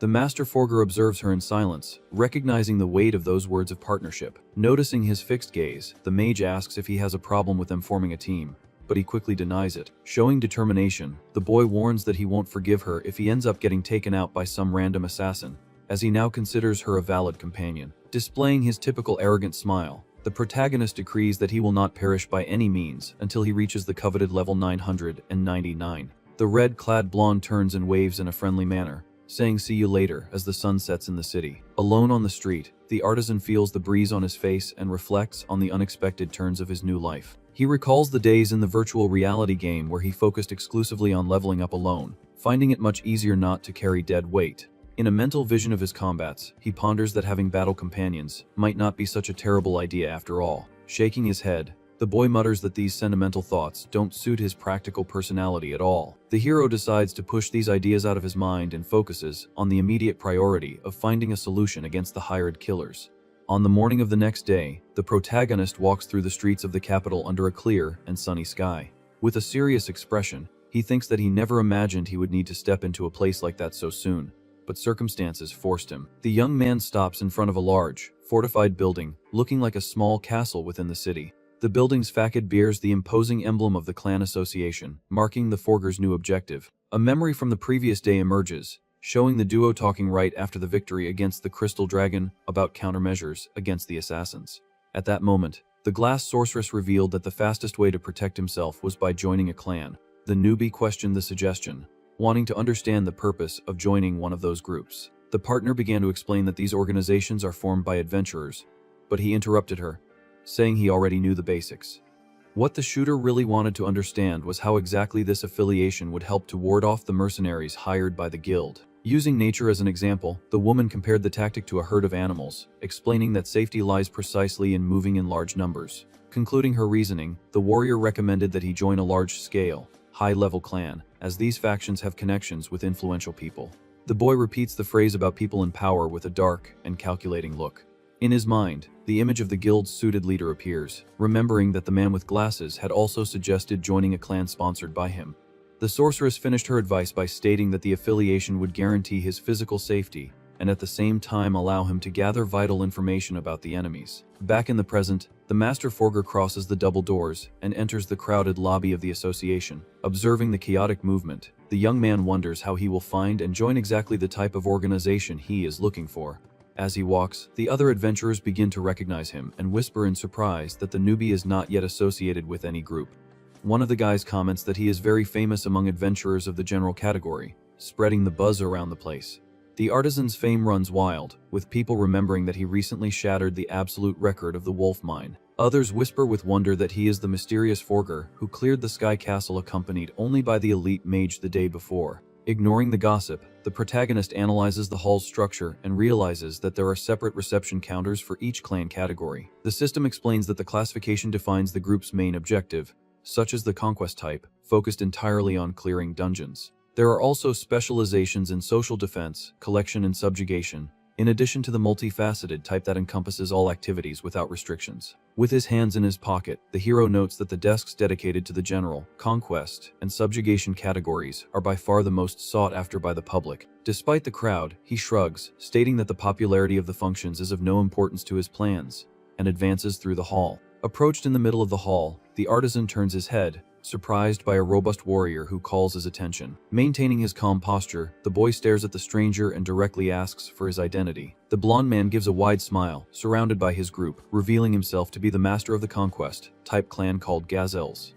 Trying to recruit the newbie, the man states that he has heard great rumors about the Forger's talent, praising his raw strength. With a focused look, the shooter listens to the invitation without showing initial interest while analyzing the situation. Suddenly, the conversation is interrupted by an elegant man who tells his rival not to bother the newbie with conquest groups and advises that a general faction is much more advantageous for gaining experience. The new leader introduces himself as the master of the B-rank clan called Tigers and extends a warm invitation for the boy to join them. Furious with the interruption, the first leader shouts and lunges, arguing that there should be a waiting order to speak with the recruit. A real commotion starts around the protagonist, with dozens of adventurers physically fighting for the chance to recruit the young prodigy.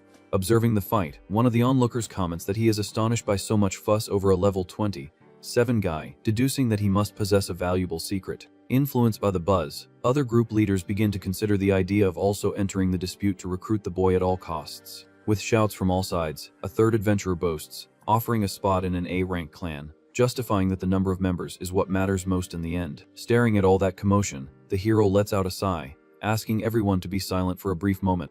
Turning his gaze back to the crowd, The Master Forger politely thanks them for all the invitations offered. To end the dispute for good, he decrees that he is only interested in joining a defense type faction of A rank or higher, leaving everyone silent and surprised. Confused by the answer, the leaders of the attack groups grumble for being rejected so easily in favor of a defense-focused clan. Confirming the decision with his eyes closed, the young man reflects on the logical reasons that led him to this specific choice. In his mind, he details that defense organizations have direct links with local rulers, making the environment perfect for collecting crucial information. He further projects that by using the excuse of providing defensive support, he can easily distribute his firearms throughout various cities, multiplying his experience gain. As a final point, he concludes that the stability and sponsorship of A-class factions will guarantee the necessary financial support for his heavy forges. Opening his eyes with a dark expression, the protagonist tells the weaker leaders to step away, stating that he will not accept any terms that deviate from the conditions he has just imposed.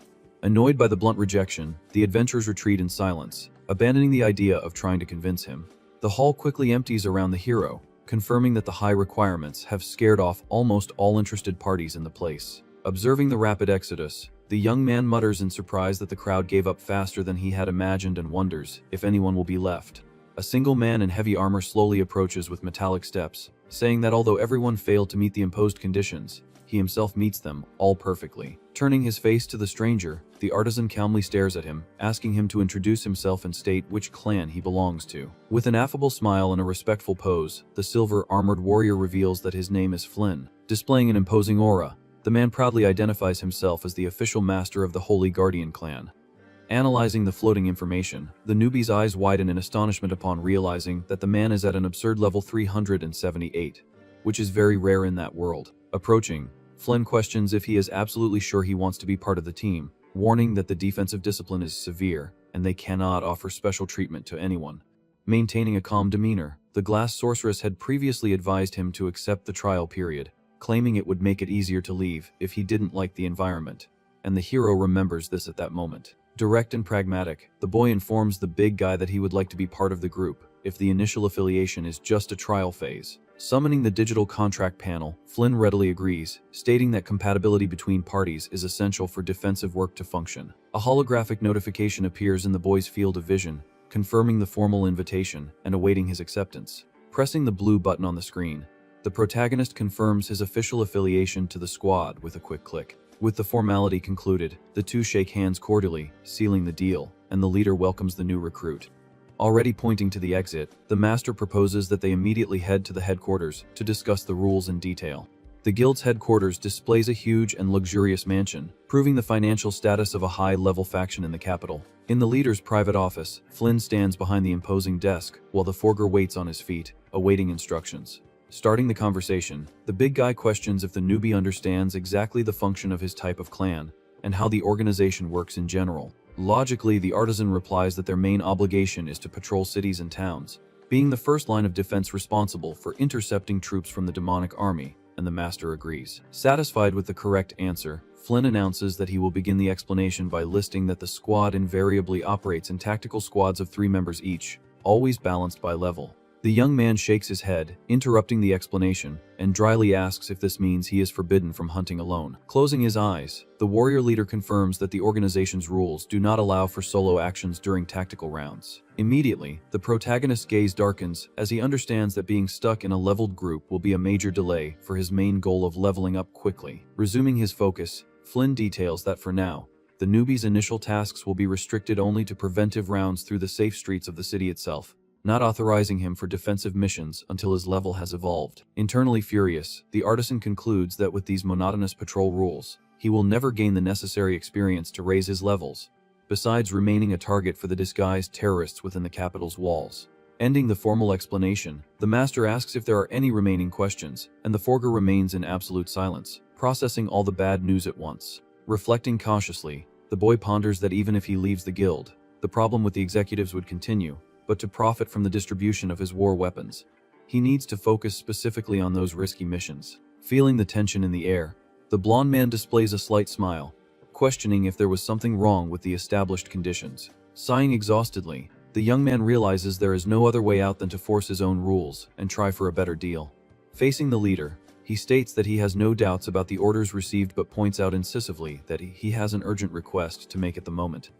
Without beating around the bush, the protagonist declares that he hates rounds and requests to be reassigned to participate in the heavier work on the faction's front line of defense, not for street duty with beginners. Shaking his head in refusal, Flynn apologizes, stating that it is impossible to violate the stipulated methods for any newbie, just because he requested this transfer of position. Maintaining his composure, the shooter confesses to understanding the need for rules, but decides to counterattack, guaranteeing that if he proves his true strength, things should change, and he demands a special exception. The guild leader raises his head, intrigued by the audacity of a low-level player, and questions how exactly he plans to perform such a trial. Assuming a combat stance and calling the veteran to a fight, he opens his hand, stating simplistically that a fair duel should prove who is right, and places his bet. A confident and excited smile forms on the master's face upon hearing that unusual invitation coming from a class so hated for being useless. Returning his focus, Flynn confesses that he finds the newbie's courageous enthusiasm admirable, but lets out a refusal, to the artisan's despair.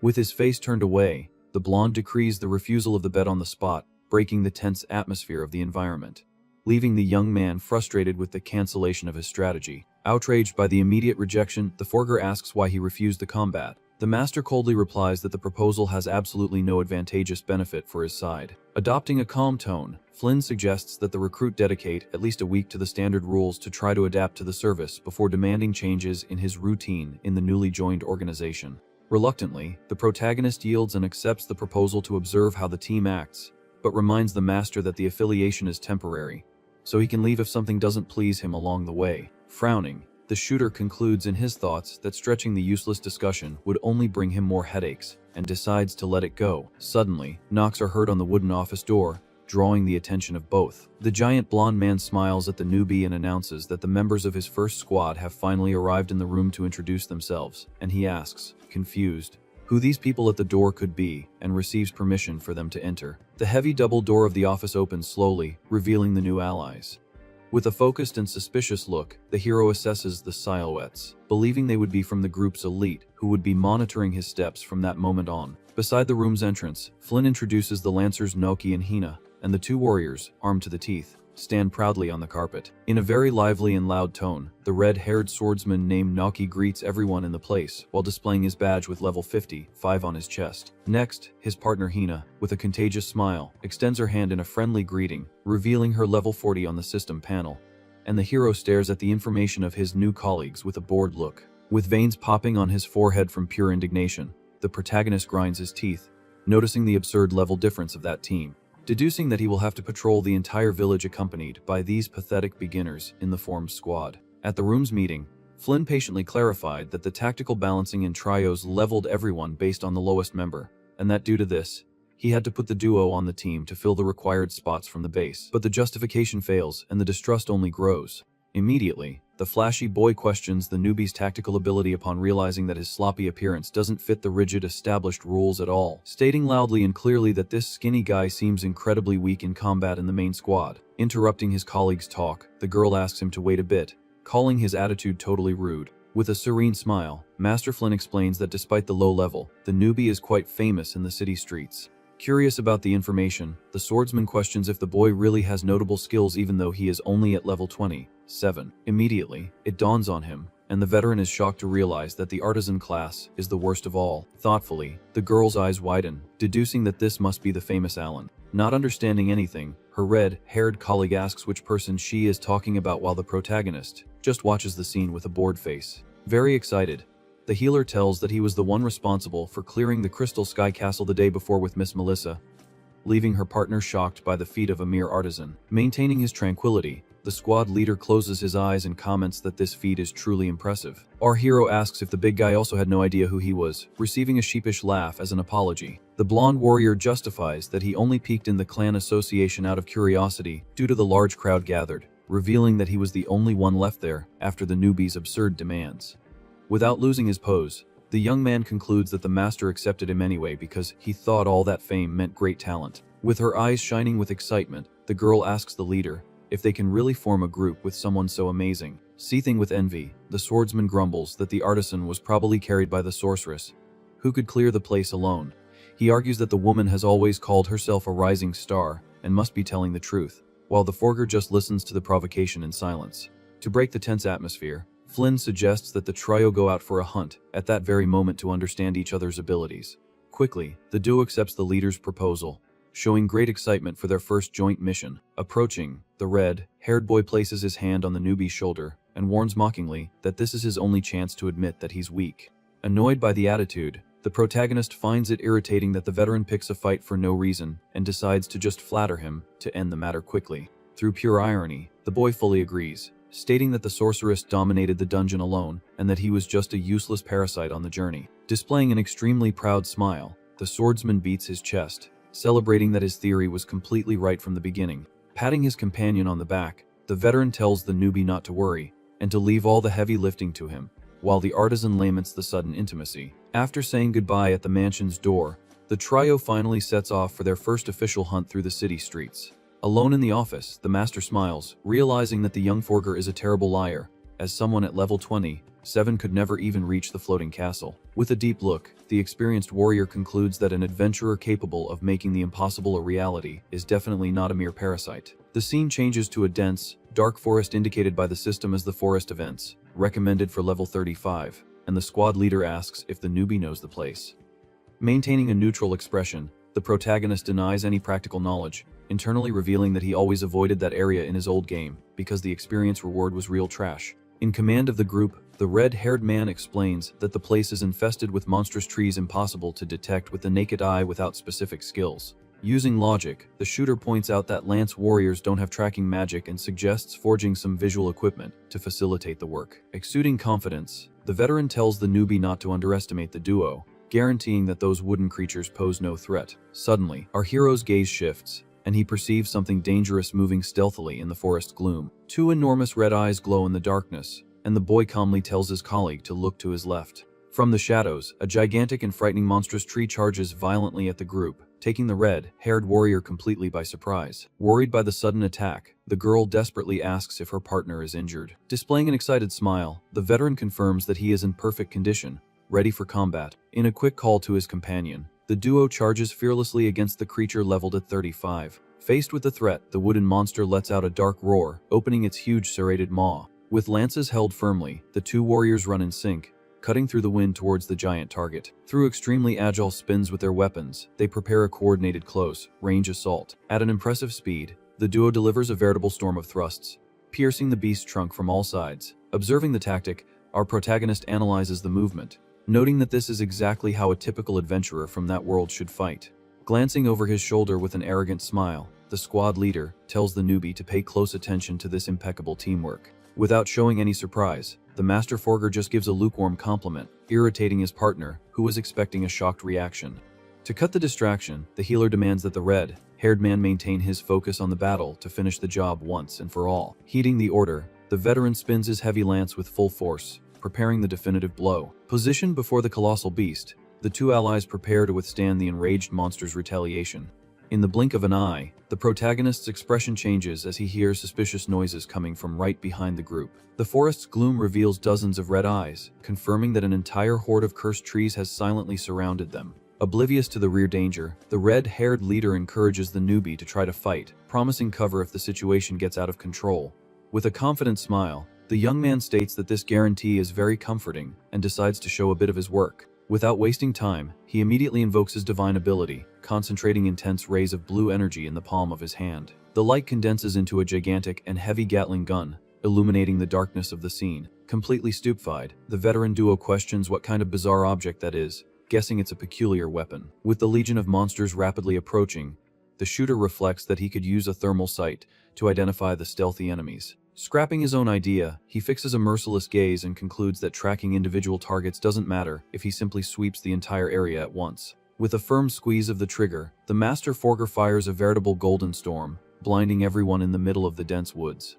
The continuous burst of piercing lead tears through the dozens of wooden beasts simultaneously, turning the monsters into pure sawdust. Haunted by the explosive power, the two teammates watch the massacre with their jaws dropped, admitting it's something incredible.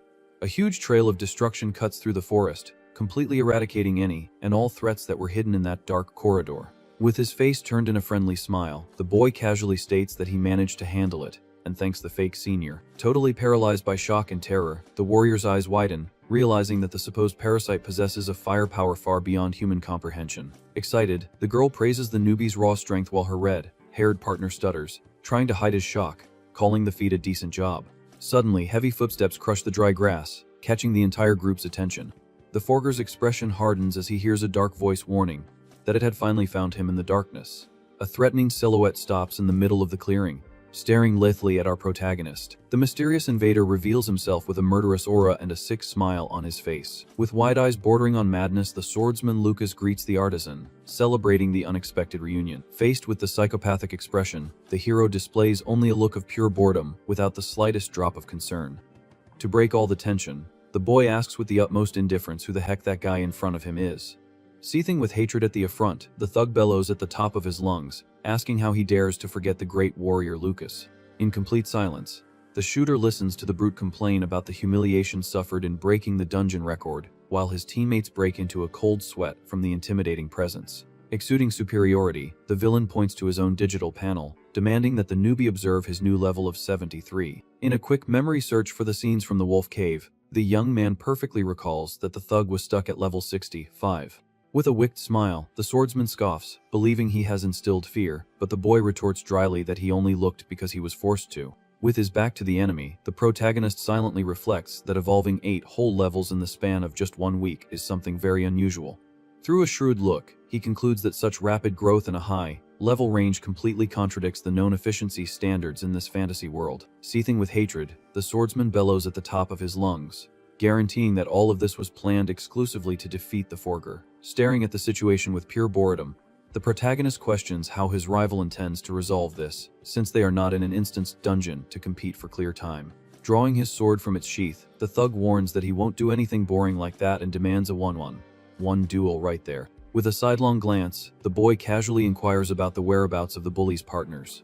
Displaying a wicked smile, the villain confesses without the slightest weight on his conscience that he abandoned those useless pieces of trash along the way. Further back, the red-haired squad leader points an indignant finger, stating that challenging someone of a lower level to a duel is playing very dirty. Emanating a frightening aura, the brute tells the audience to shut up immediately, making the healer cringe in terror.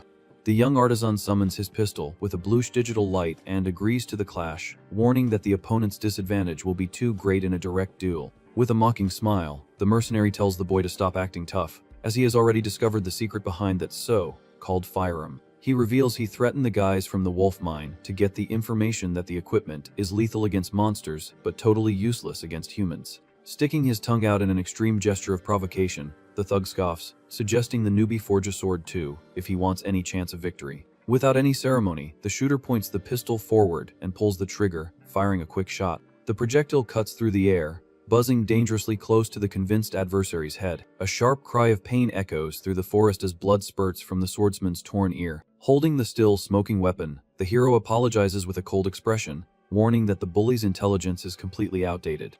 Thrown to the ground and holding his bloody ear, the thug cries in pain while the protagonist warns him not to worry, as the next shot will go straight through. Sweating bullets, the swordsman groans, trying to stop the bleeding from the graze wound caused by the unlocked weapon. Turning his back, the coward flees, running through the forest and shouting that he will let the boy go unscathed this time, telling him to remember this moment. With a tired sigh, the artisan confesses that he has no confidence he will remember that trash, while the red-haired man is shocked that he scared off a level 73 so easily. With flushed cheeks, the healer watches the scene, completely amazed by the recruit's cool attitude. Resuming his walk, the hero decrees that now all that's left is to defeat the King of the Ents in the DPS area to finish the mission for the area. The girl animatedly comments that she always thought the Forger class was very weak but realized it can be incredibly strong depending on how it's used in combat. The boy agrees that the profession has peculiarities that are difficult to master, but is perfect for him. Changing the subject soon after to ask why she chose to be a lancer. Trembling with jealousy, the squad leader notices the friendly interaction and despairs, thinking the newbie will steal his partner's attention. Butting into the conversation, the red-haired warrior interrupts the blushing girl, asking abruptly if the shooter has a girlfriend or anything of the sort. In an exaggerated leap, the veteran places himself right between the two, shouting for the artisan to wait a second. Telling his companion to watch the surroundings carefully, the red-haired man assumes an authoritarian posture, receiving complaints from her about this sudden attitude. Pointing a finger in the protagonist's face, the leader announces that the two of them will have a strategy meeting right now and ignores the boy's refusal about the necessity of it. Grabbing the newbie's arm, the warrior forcibly drags him away, grumbling for him to just follow, while the lancer is left behind, not understanding anything. Already distant, the healer complains out loud that a tactical meeting should involve the entire squad and not just the two of them isolated in the dark woods. With an extremely serious expression, the red-haired warrior confesses that the story about the strategy was just an excuse for them to talk alone. Without showing the slightest interest, the shooter maintains his neutral expression, awaiting his colleague's big secret. Unexpectedly, the leader throws himself to the ground in a humiliating bow and begs the recruit to keep his hands off his teammate, leaving the boy completely confused. On his knees, the veteran explains that he and the girl are childhood friends, but his feelings go far beyond simple friendship. Blushing and in total desperation, the swordsman bellows that he is completely in love with her and that the newbie's cool attitude is ruining his romantic chances. Faced with that pathetic declaration, the master forger lets out a long, drawn-out sigh of mental exhaustion. The boy declares that he hates wasting time on unnecessary drama, deciding internally that the best solution is to simply help the two of them get together at once to end the nuisance. Asking his colleague to relax, the protagonist assures him he has no interest in romance and offers to give him a hand with the girl, drawing a shocked reaction from the lovelorn man. The hero proposes that they put on a little show during the upcoming boss battle, making his partner question what the exact plan would be. As a first step, the artisan decrees that the warrior will have to face the monstrous beast completely alone. Confused by the tactic, the red-haired man argues that the forger's brutal attack power would take out the creature before he could even land the first blow. To solve this, the newbie reveals that he can apply damage restrictions to his own weapons, promising to feign difficulty in combat, so that the senior can intervene heroically and steal the scene. A threatening image of the King of the Ents illustrates the boy's explanation that the target's weakness is mobility, guaranteeing that focusing on fast, evasive attacks will ensure a solo victory. Crying with emotion, the veteran grabs the recruit in a tight hug, calling him the best friend in the world, while the young man grumbles, asking to be let go immediately. After the quick conspiracy, the duo returns, walking to where the lancer awaits them, and the leader confidently announces that it's time to take down the area's boss. The imposing King of the Ents emerges from the depths of the forest, displaying its 3 red eyes and marking level 35 on the holographic system. Frightened by the wooden monstrosity, the love-struck warrior sweats nervously and stutters about the creature's overwhelming size. Taking the front of the group, the shooter tells the duo to stay back, stating that they don't need any plan for this fight. In a whisper so as not to spoil the show, the protagonist tells his colleague that he's counting on him for the heroic finish. With an affirmative nod, the veteran adopts a serious and focused posture, ready to execute his part of the secret agreement. Through his digital energy, the master forger's hand glows with an intense blue hue, activating the command for weapon creation. A tactical assault rifle materializes perfectly in the air, displaying on the panel an attack power drastically reduced to level 5. The boy silently reflects that he has minimized the machine's attributes as much as possible. But since he couldn't zero out the damage, he hopes the low power doesn't accidentally take out the target. The healer comments with surprise on the appearance of another different firearm, noting the forger's vast arsenal. In an agile run towards the monster, the recruit explains that the rifle has less impact than the Gatling gun but compensates with ease of handling and mobility. In a continuous burst of fire, the hero declares out loud that he will finish the job right there to thicken the act. The golden projectiles collide harmlessly against the giant tree's hard bark, just ricocheting without causing any real scratch. Watching the ineffective attack, the lancer lets out a sound of doubt, not understanding the sudden drop in her partner's firepower, who had previously decimated a horde. In false desperation, the young artisan shouts that the weapon isn't working and claims to have messed up the settings, fearing an imminent defeat. To take advantage of the perfect cue, the red-haired warrior leaps to the front line, telling the newbie to leave the monster to him while the girl urges caution. With extreme confidence, the swordsman reassures his beloved, asking her to just watch his incredible heroic demonstration in the field. The healer's worried look transforms into deep admiration at her childhood friend's sudden courage. In a great acrobatic leap, the veteran advances through the air, preparing his sharp lance for a devastating impact. A deafening war cry tears from the warrior's throat as he concentrates all his physical strength into the downward blow. The tip of the lance collides violently right in the center of the King of the Ents' trunk, creating a cloud of dust and splinters in the air. Amazed by the impact, the girl praises the squad leader's strength, cheering for him with flushed cheeks. Completely bored, the artisan assesses his colleague's strength and concludes that the battle will take a while but shouldn't be a major problem. Landing on the ground with an arrogant smile, the red-haired man boasts of his accurate attack, acting as if he has already won the challenge. Totally unscathed, the wooden boss rises before the bully, who scoffs at its lack of reaction, asking if the creature is just big and useless. Stealthily, a thick root from the tree creeps along the ground and wraps itself firmly around the inattentive attacker's ankle. At the sudden grip on his leg, the warrior's smile vanishes, giving way to an expression of pure terror and shock. In a brutal pull, the creature flings the group leader into the air upside down, leaving the unfortunate man completely disoriented. Desperate at the turnaround, the Lancer cries out in distress for her friend, cornered in the colossal beast's trap. Faced with the senior's humiliation, the young Forger sighs in disbelief, mentally questioning if that guy is even serious with his slowness. Imposing and furious, the king of the Ent's reddish eyes glow as it prepares a massive and lethal charge against the defenseless warrior hanging upside down. It remains imposing on the ground, while everyone is terrified, and terror is visible on its face. With his gaze fixed on the pathetic scene of his hanging partner, the protagonist confesses to himself that this is very hard to watch. Out of patience to prolong the carried, the Master Forger pulls the trigger and fires a massive burst, creating a huge explosion of fire. The healer's eyes widen in complete amazement at the sudden wave of destruction that illuminates the forest as the warrior plummets to the ground. Fallen to his knees and coughing from the smoke, the red-haired man tries to catch his breath as the creature's green magic stone rolls to the side. Walking calmly to his colleague, the hero asks if he can stand up as the system announces his level up to 28. Totally in shock, the Lancer approaches, stuttering as she asks if the newbie just took out the king of the Ents with a single blow. With her hands clasped on the artisan's arm, the girl demands to know what that was and how he managed to cause such damage in the blink of an eye. Seeing the girl he likes clinging to the recruit, the squad leader grinds his teeth, trembling with pure envy. In an abrupt leap to his feet, the swordsman tells the shooter not to interfere, stating that he had the situation completely under control on his own. With his classic bored face, the young man just agrees and apologizes for the interference. Annoyed by her friend's attitude, the healer scolds him, saying that when someone saves your life, the least you can do is say thank you.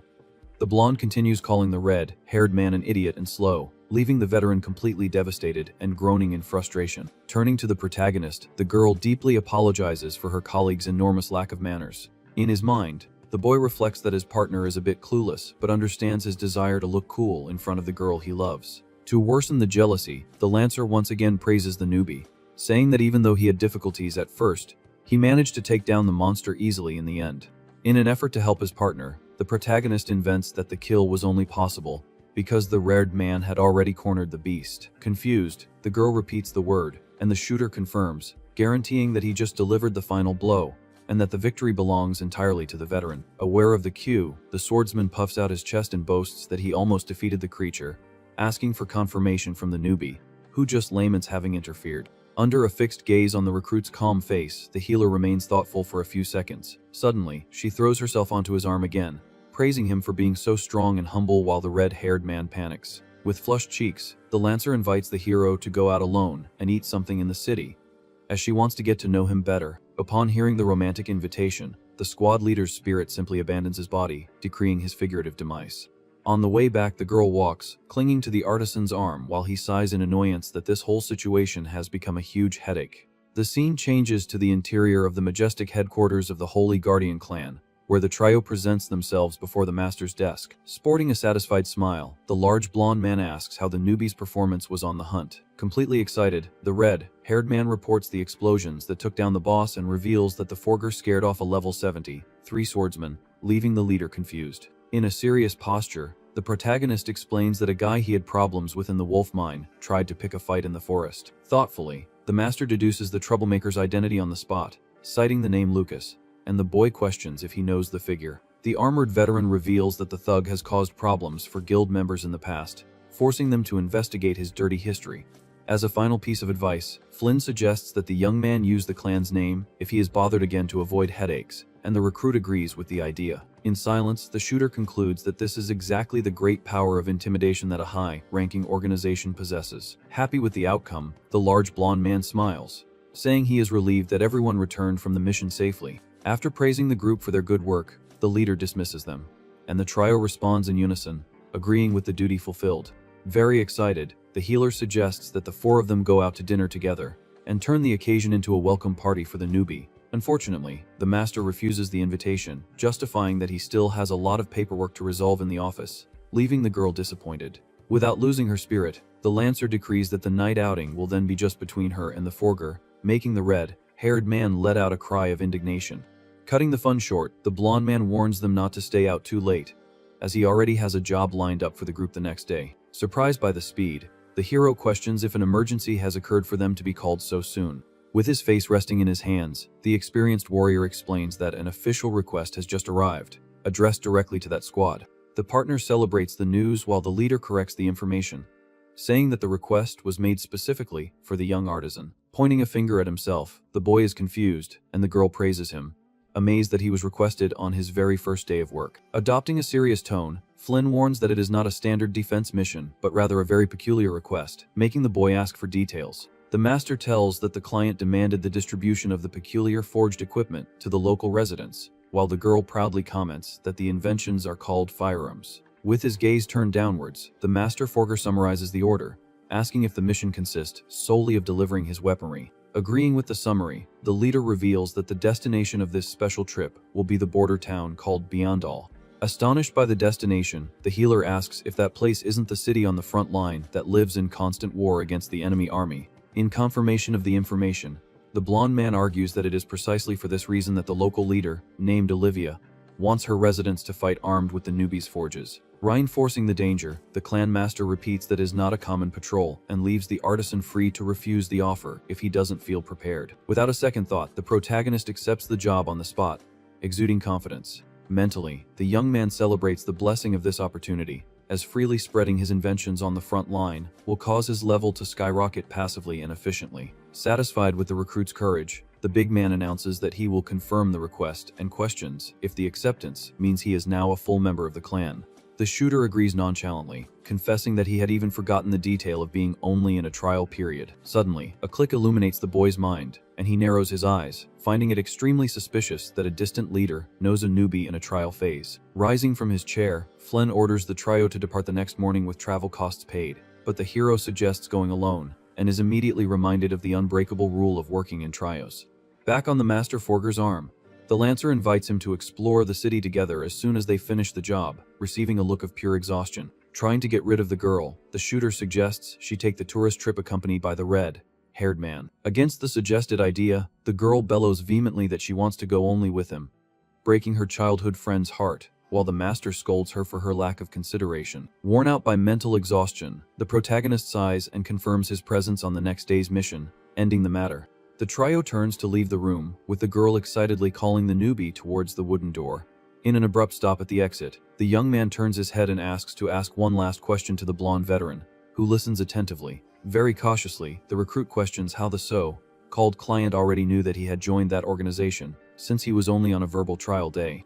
The big man tries to justify it, stating that she probably checked the association's member registry, which is updated in real time. Against the flawed logic, the boy argues that the trial period is not entered into the official records and asks how a noble from so far away would know of his existence in the guild, suggesting that the master himself be questioned about it. With his face covered in shadows, the faction leader's gaze hardens, and he asks in a threatening tone if there is a problem. Facing the superior coldly, the forger denies the problem and ironically notes the curious fact that information about a mere level 28 beginner travels so fast across the country.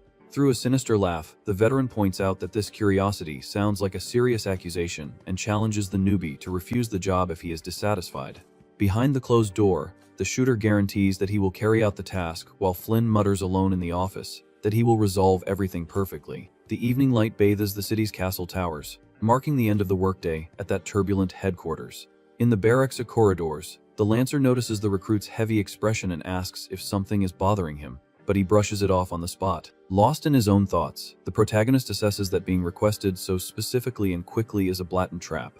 In the darkness of the office, the blonde warrior watches the street from the window as the hero deduces that the master is probably one of the extremists who wish to protect the Demon King. The scene changes radically the next morning, displaying an aerial view of the colossal walled city of Beyondall on the front line of the conflict. A gigantic pillar of magical energy breaks through the sky, teleporting the defensive squad directly to the war zone. As soon as they step onto the luminous circle, the red-haired swordsman celebrates their arrival at the destination, while the healer suggests they enter the village immediately. The master forger accompanies the group in silence, cautiously observing the rustic stone streets of that military fortress in search of hidden threats.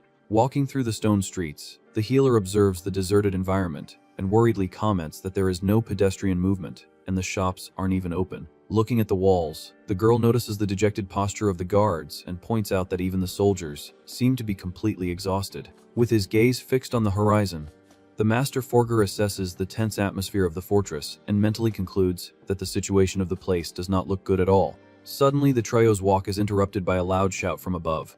A heavily armored guard wielding an axe waves desperately, drawing the adventurers' attention on the street. Pointing behind the squad, the soldier warns of an imminent threat, telling them to look back. Caught by surprise, the red-haired swordsman turns his face, and his expression changes to pure terror upon facing the danger. A colossal green beast creeps stealthily through the shadows, assuming a predatory posture, ready to pounce. The holographic panel flashes, revealing the creature's identity as a giant lizard, marking the feared level 55 of the boss class. Completely terrified, the Lancer takes a few steps back and questions how the heck a boss-class monster managed to reach the center of the walled city. Faced with the massive threat, the guard on the wall raises his axe, sweating nervously, and warns that the situation is terrible as the beast prepares to attack. With a guttural roar, the giant lizard opens its maw and charges fiercely, forcing the warriors to leap away from the crushing impact. Without losing his composure, the protagonist extends his arm, activating his divine ability with an intense glow, and the forge command echoes through the empty street. Wielding the lethal rocket launcher, the boy locks his sights on the monster's face and complains that ambushing someone right after a teleport is extremely rude. With a dry squeeze of the trigger, the shooter fires the explosive projectile, generating a colossal detonation that sweeps the giant reptile in a sea of burning flames.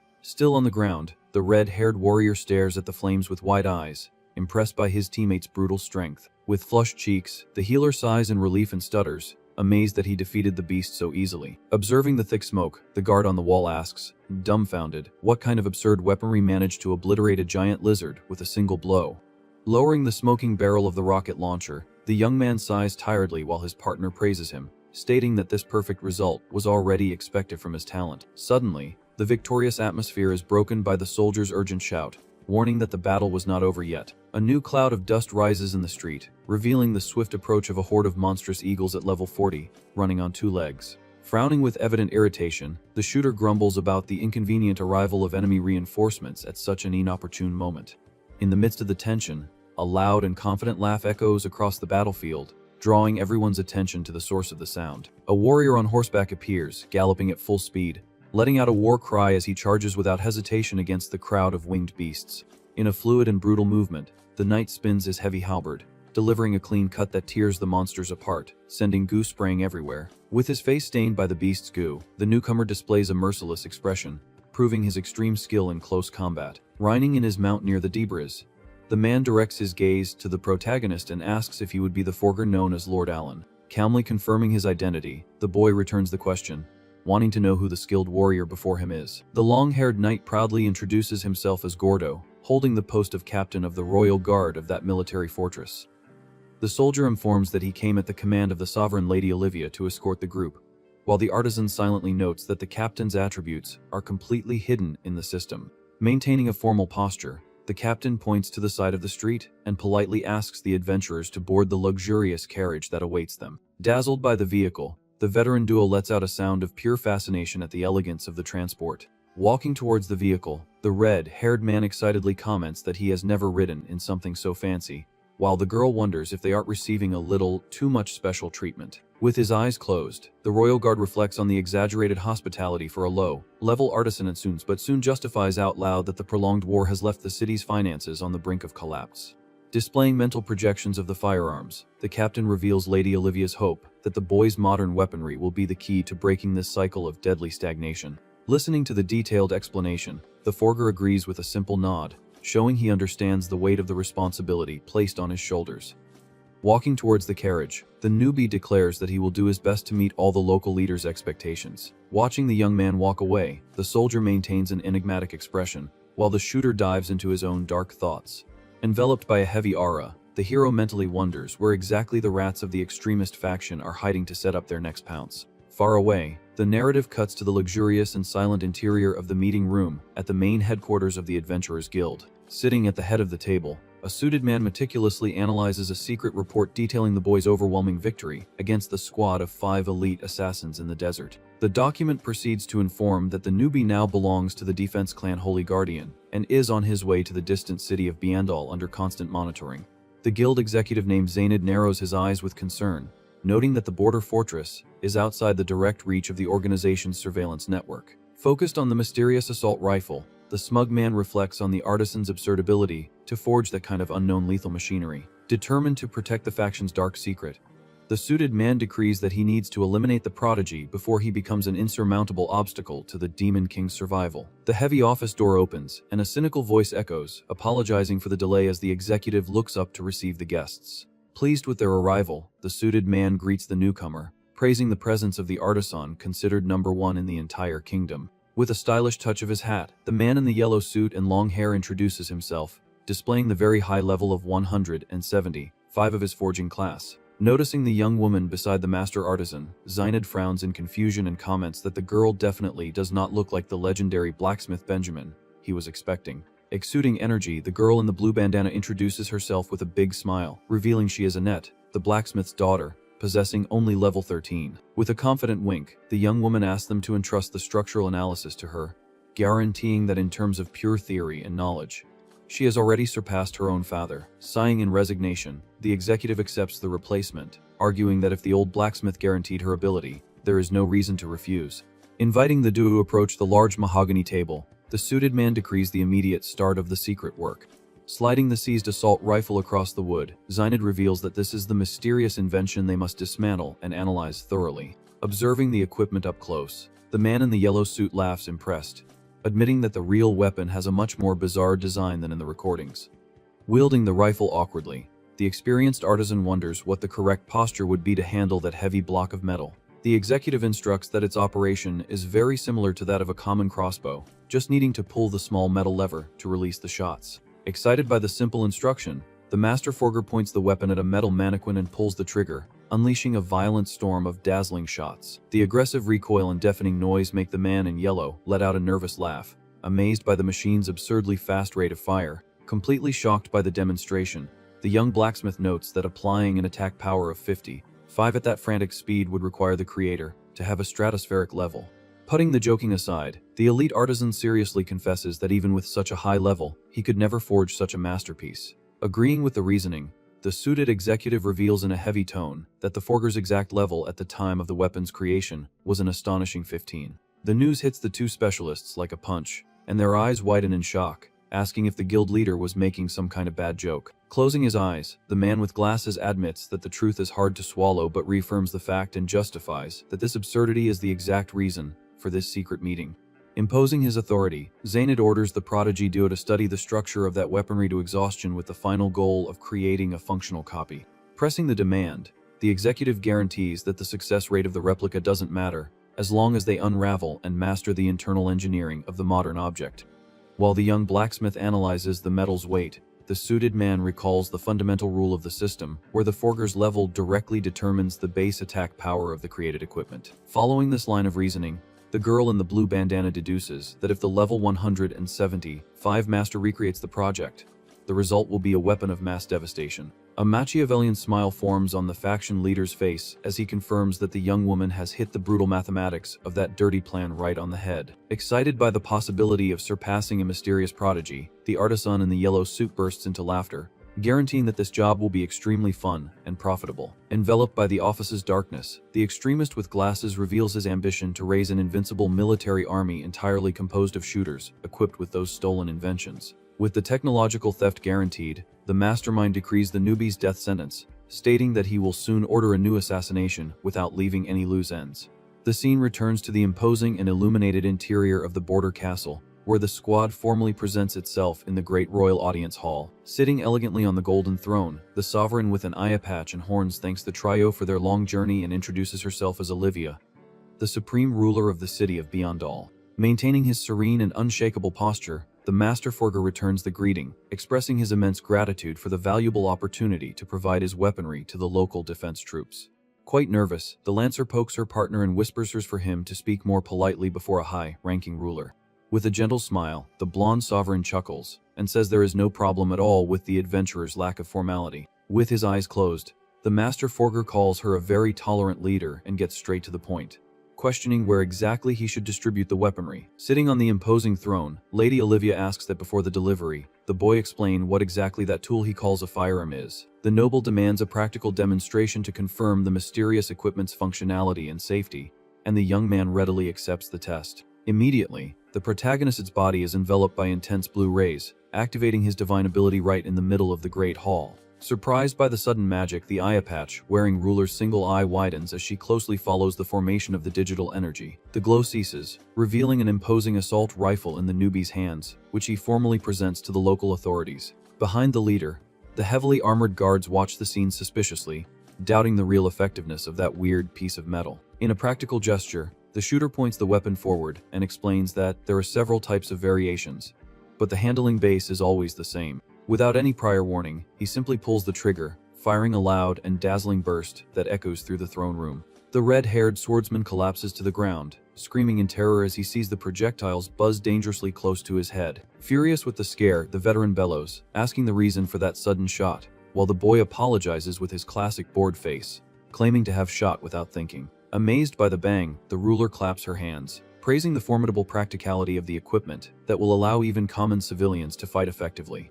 She quickly deduces that the safety lock that nullifies damage against humans makes the project perfect, and the healer takes the opportunity to ask a pertinent question. Curious about the extreme strategy, the young lancer questions the real reason for forcing inexperienced civilians to actively participate in the war zone. With a serene look, the sovereign asks what the girl means by that doubt, receiving a confused expression in return. The healer naively argues that the presence of regular soldiers and hired defense clans should already be enough force to protect the place. Displaying a heavy expression, Lady Olivia reveals that the real problem is not the absence of military force, but the exorbitant financial cost of keeping these squads active. The leader explains that the demonic army's attacks occur rarely during the month, but the guard needs to be on high alert uninterruptedly, draining limited resources. In a dark tone, she details that the city receives subsidies from the kingdom, but the reality is that the amount doesn't even come close to what's needed, pushing the fortress to bankruptcy. Understanding the mathematical crisis, the Forger concludes that the place hired too much defense and was left completely without money to sustain the war operation. In a tone of pure relief, the ruler states that equipping the residents with the new machinery will dramatically reduce these costs, allowing for the urgent restoration of the local economy. The protagonist processes the word urgent and immediately deduces that the barrier situation is critical and of extreme importance. With flushed cheeks, the squad partner praises the newbie's sharp intelligence for understanding the region's politics so quickly. Seething with jealousy once again, the red-haired swordsman butts into the conversation, telling the girl not to be impressed by such an obvious and basic conclusion. With no patience for his colleagues' childish disputes, the Master Forger cuts the small talk and announces that his ability allows him to create 99 weapons at once. Quite focused, the young man expresses the desire to start mass production as soon as possible, and the noble designates the central square as the main distribution point. Handing the shining rifle into Olivia's hands, the shooter guarantees that he has applied the magical safety lock to prevent the bullets from accidentally harming humans.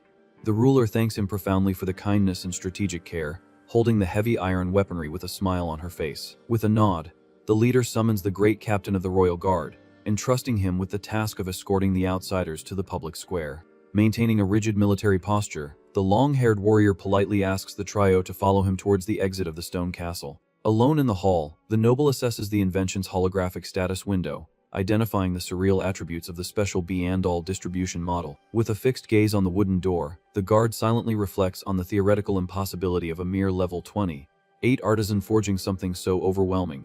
He deduces that regardless of the secret trick used by the Forger, the performance of that war equipment is simply an extraordinary phenomenon. Displaying a malicious smile, Lady Olivia murmurs that now it makes total sense for the powerful guild executives to be making such a fuss over that boy. The luminous panel perfectly details that a forge's final power drastically depends on the creator's own base attack power, confirming the shooter's anomaly. The ruler focuses her mind on the boy's absurdly low level, highlighting the shocking detail that he causes that enormous damage without even using magical status accessories. With a sharp intuition and shining eyes, the eye patch-wearing woman envisions the real possibility that the newbie is the definitive vessel capable of annihilating the Demon King.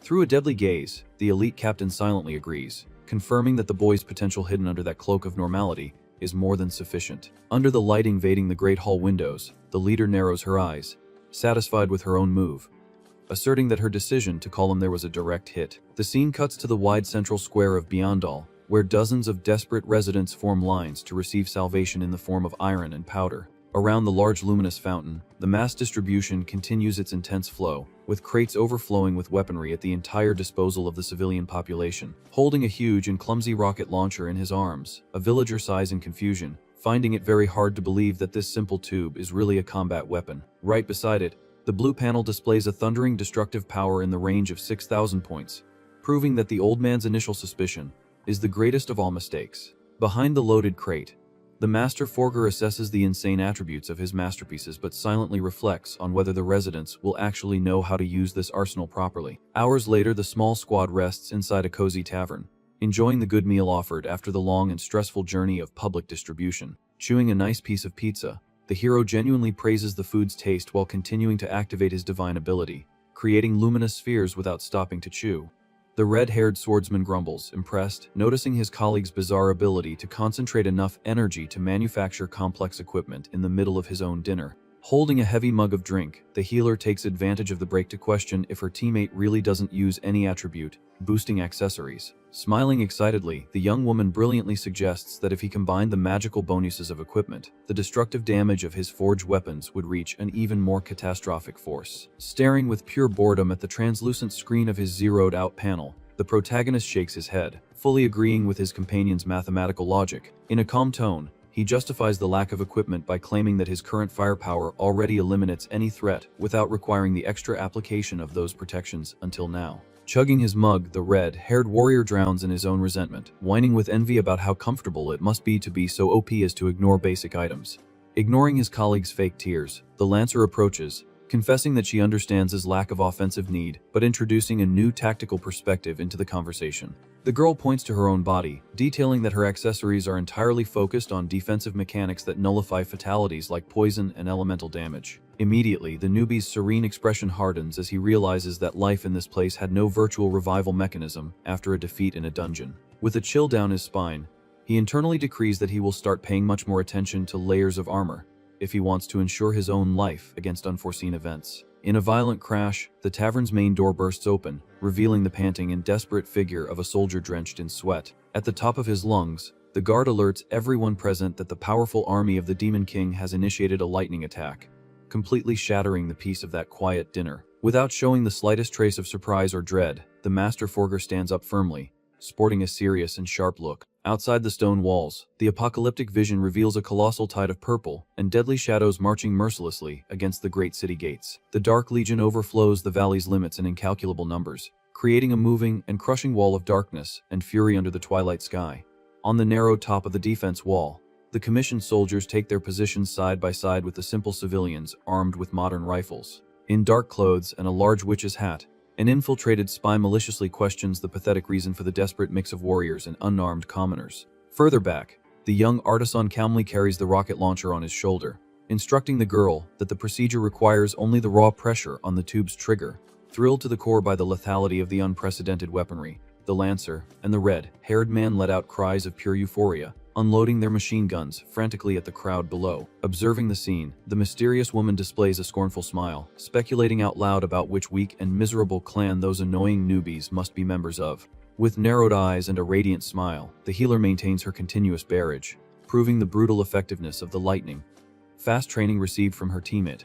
The spy's visual interface tracks the girl's affiliation and displays the emblem of the feared Holy Guardian clan, shattering the mage's sarcastic expectations in a millisecond. Sweating nervously, the informant tries to justify the anomaly, mentally arguing that even super organizations dispatch the base's trash to remote corners to justify the battalion's numbers. However, the witch's scan falls directly on the silent leader of that noisy group, fixing the magical readings on the hidden status of his true class.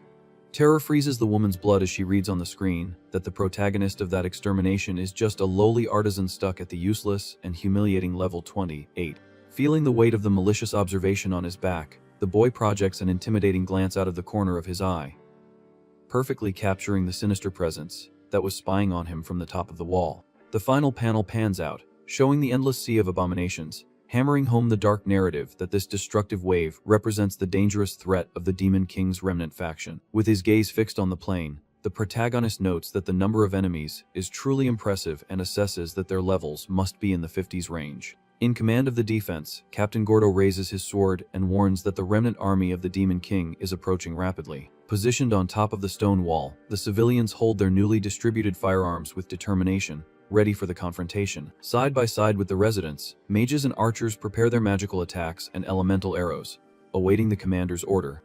In a sharp movement with his sword, the heavily armored warrior bellows at the top of his lungs, ordering everyone to open fire on the invading threat. In response to the command, the residents pull the triggers of the heavy rifles and rocket launchers, unloading a golden storm of projectiles.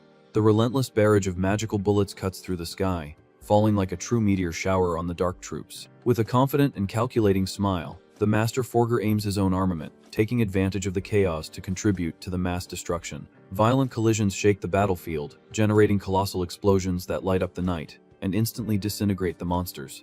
Enveloped in the dense smoke, the healer and the red-haired swordsman Kof Nan stop as the veteran shouts, amazed by the unbelievable impact of that attack.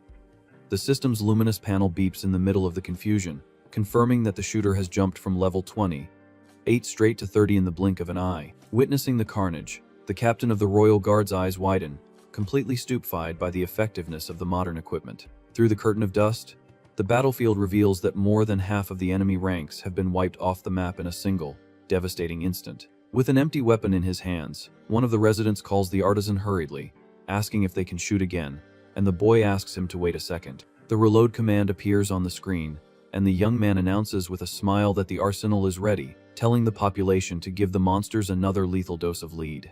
Excited by the mass attack, the villagers celebrate the incredible feeling of wiping out the enemies once and for all, guaranteeing that they no longer need to fear the demonic army. Observing the rain of fire, the spy and the bald mercenary are perplexed, muttering that they had never seen such an absurd scene in their entire lives.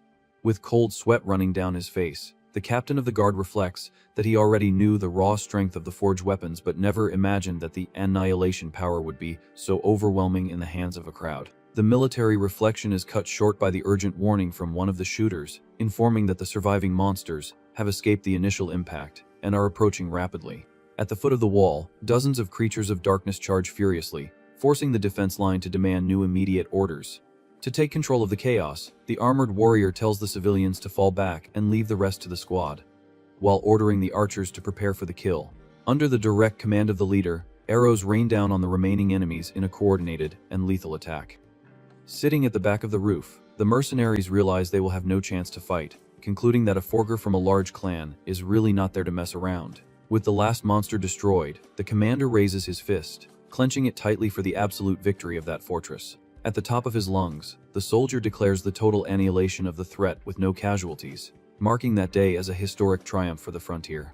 Joy takes over the stone streets, with the residents praising the protagonist as the great hero who ended the war in the blink of an eye. Far from the general euphoria, the newbie maintains his bored expression while his red-haired partner questions the reason for his despondency, whining about having lost the rare chance to level up in the battle. Confused, the healer retorts to her colleague, reminding him that the forger's level jumped to 30, miraculously rising 2 positions at once. With a tired sigh, the shooter explains that given the absurd number of enemies defeated, he should have gained at least 10 levels if it weren't for a limit imposed by the system.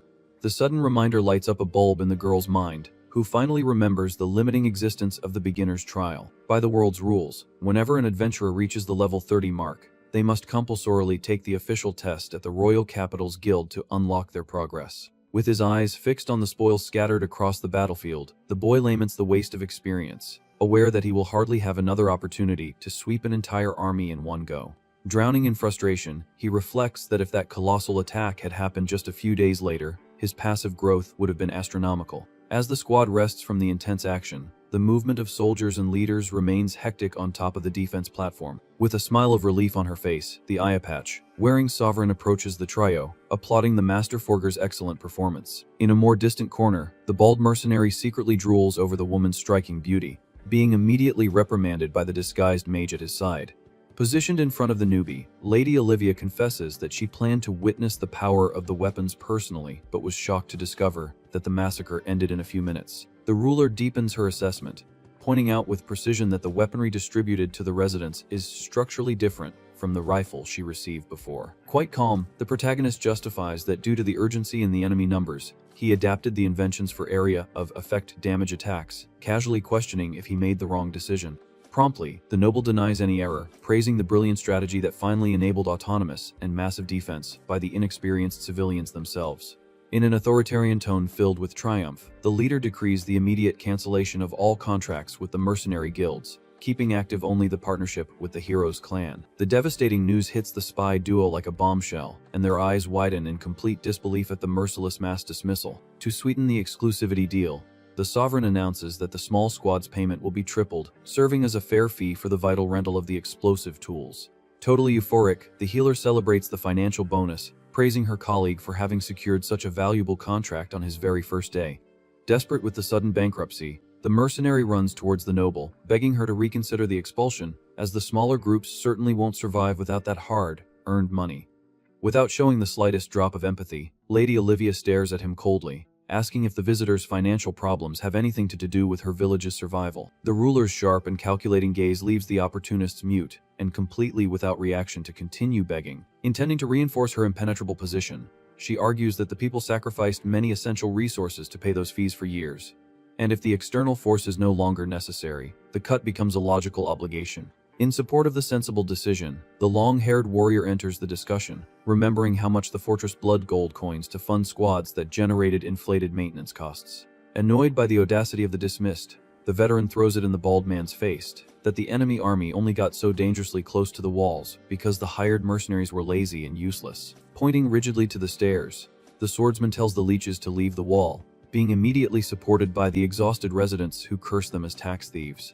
With a diplomatic and elegant gesture, the sovereign raises her hand, asking her citizens to reduce the hostility and end the unnecessary discussion. Within her impeccable posture, she guarantees to understand the bad impact of the sudden termination and gently offers to cover all the costs of the teleport back as a modest apology. Consumed by pure hatred for the handout received, the bald mercenary falsely thanks her for the travel offer while grinding his teeth in a silent fit of fury. Faced with the pathetic and humiliating retreat of their rivals, the red-haired man scratches the back of his neck, asking his squadmate if they just stole everyone's monopolized job in the region. Upon hearing the comment, the eye-patch-wearing woman turns her head towards the duo, guaranteeing that they need not carry absolutely any moral weight on their conscience because of that outcome. With her gaze focused on the movement in the lower courtyard, the noble points out that although the newbie has ended the mercenary contracts, he managed to return true peace to that blood-soaked land. After contemplating the relieved expressions of the villagers, the ruler states, pointing, that the boy brought the old smiles back to the stone streets, and should be immensely proud of his feat. In a warm and optimistic encouragement, the leader asks him to continue spreading this unequaled saving power throughout all the other frontiers of the continent that are still fighting desperately against the remaining monsters. Contagious by the inspiring speech about salvation, the healer and the warrior agree with a vibrant energy, showing they are 100% ready for the next great adventure. Hidden in the corridor near the wall's stairs, the bald mercenary catches the hopeful conversation and is absurdly frightened by the idea of spreading those strange weapons to other strategic regions. In thermal shock from the discovery, the villain deduces that if the boy distributes this destructive machinery throughout the continent, the secret faction will lose its mercenary power and go miserably bankrupt. Without noticing the deadly conspiracy forming behind his own back, the Master Forger holds his weapon relaxed and informs his companions that they need to resume the public distribution as soon as possible. During the calm walk towards the stone stairs, he adds that he wants to finish the tiresome job quickly to travel to the capital and break his level limit in the beginner's test. Full of burning resentment, the mercenary fixes his dark gaze on the newbie's back, blaming the miraculous success of those insane inventions for all the financial misfortune his gang has just suffered.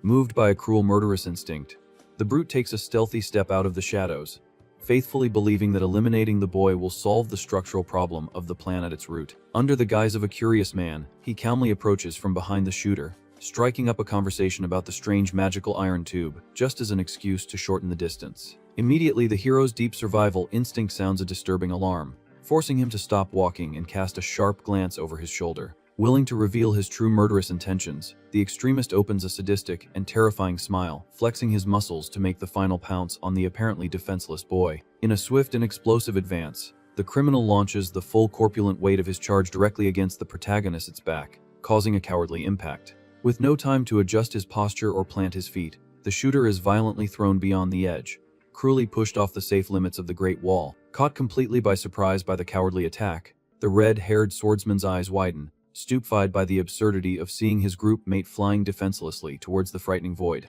The same petrified expression of terror takes over the beautiful face of the ruler, who watches the tragic scene from the sidelines without any chance of casting a saving spell in time.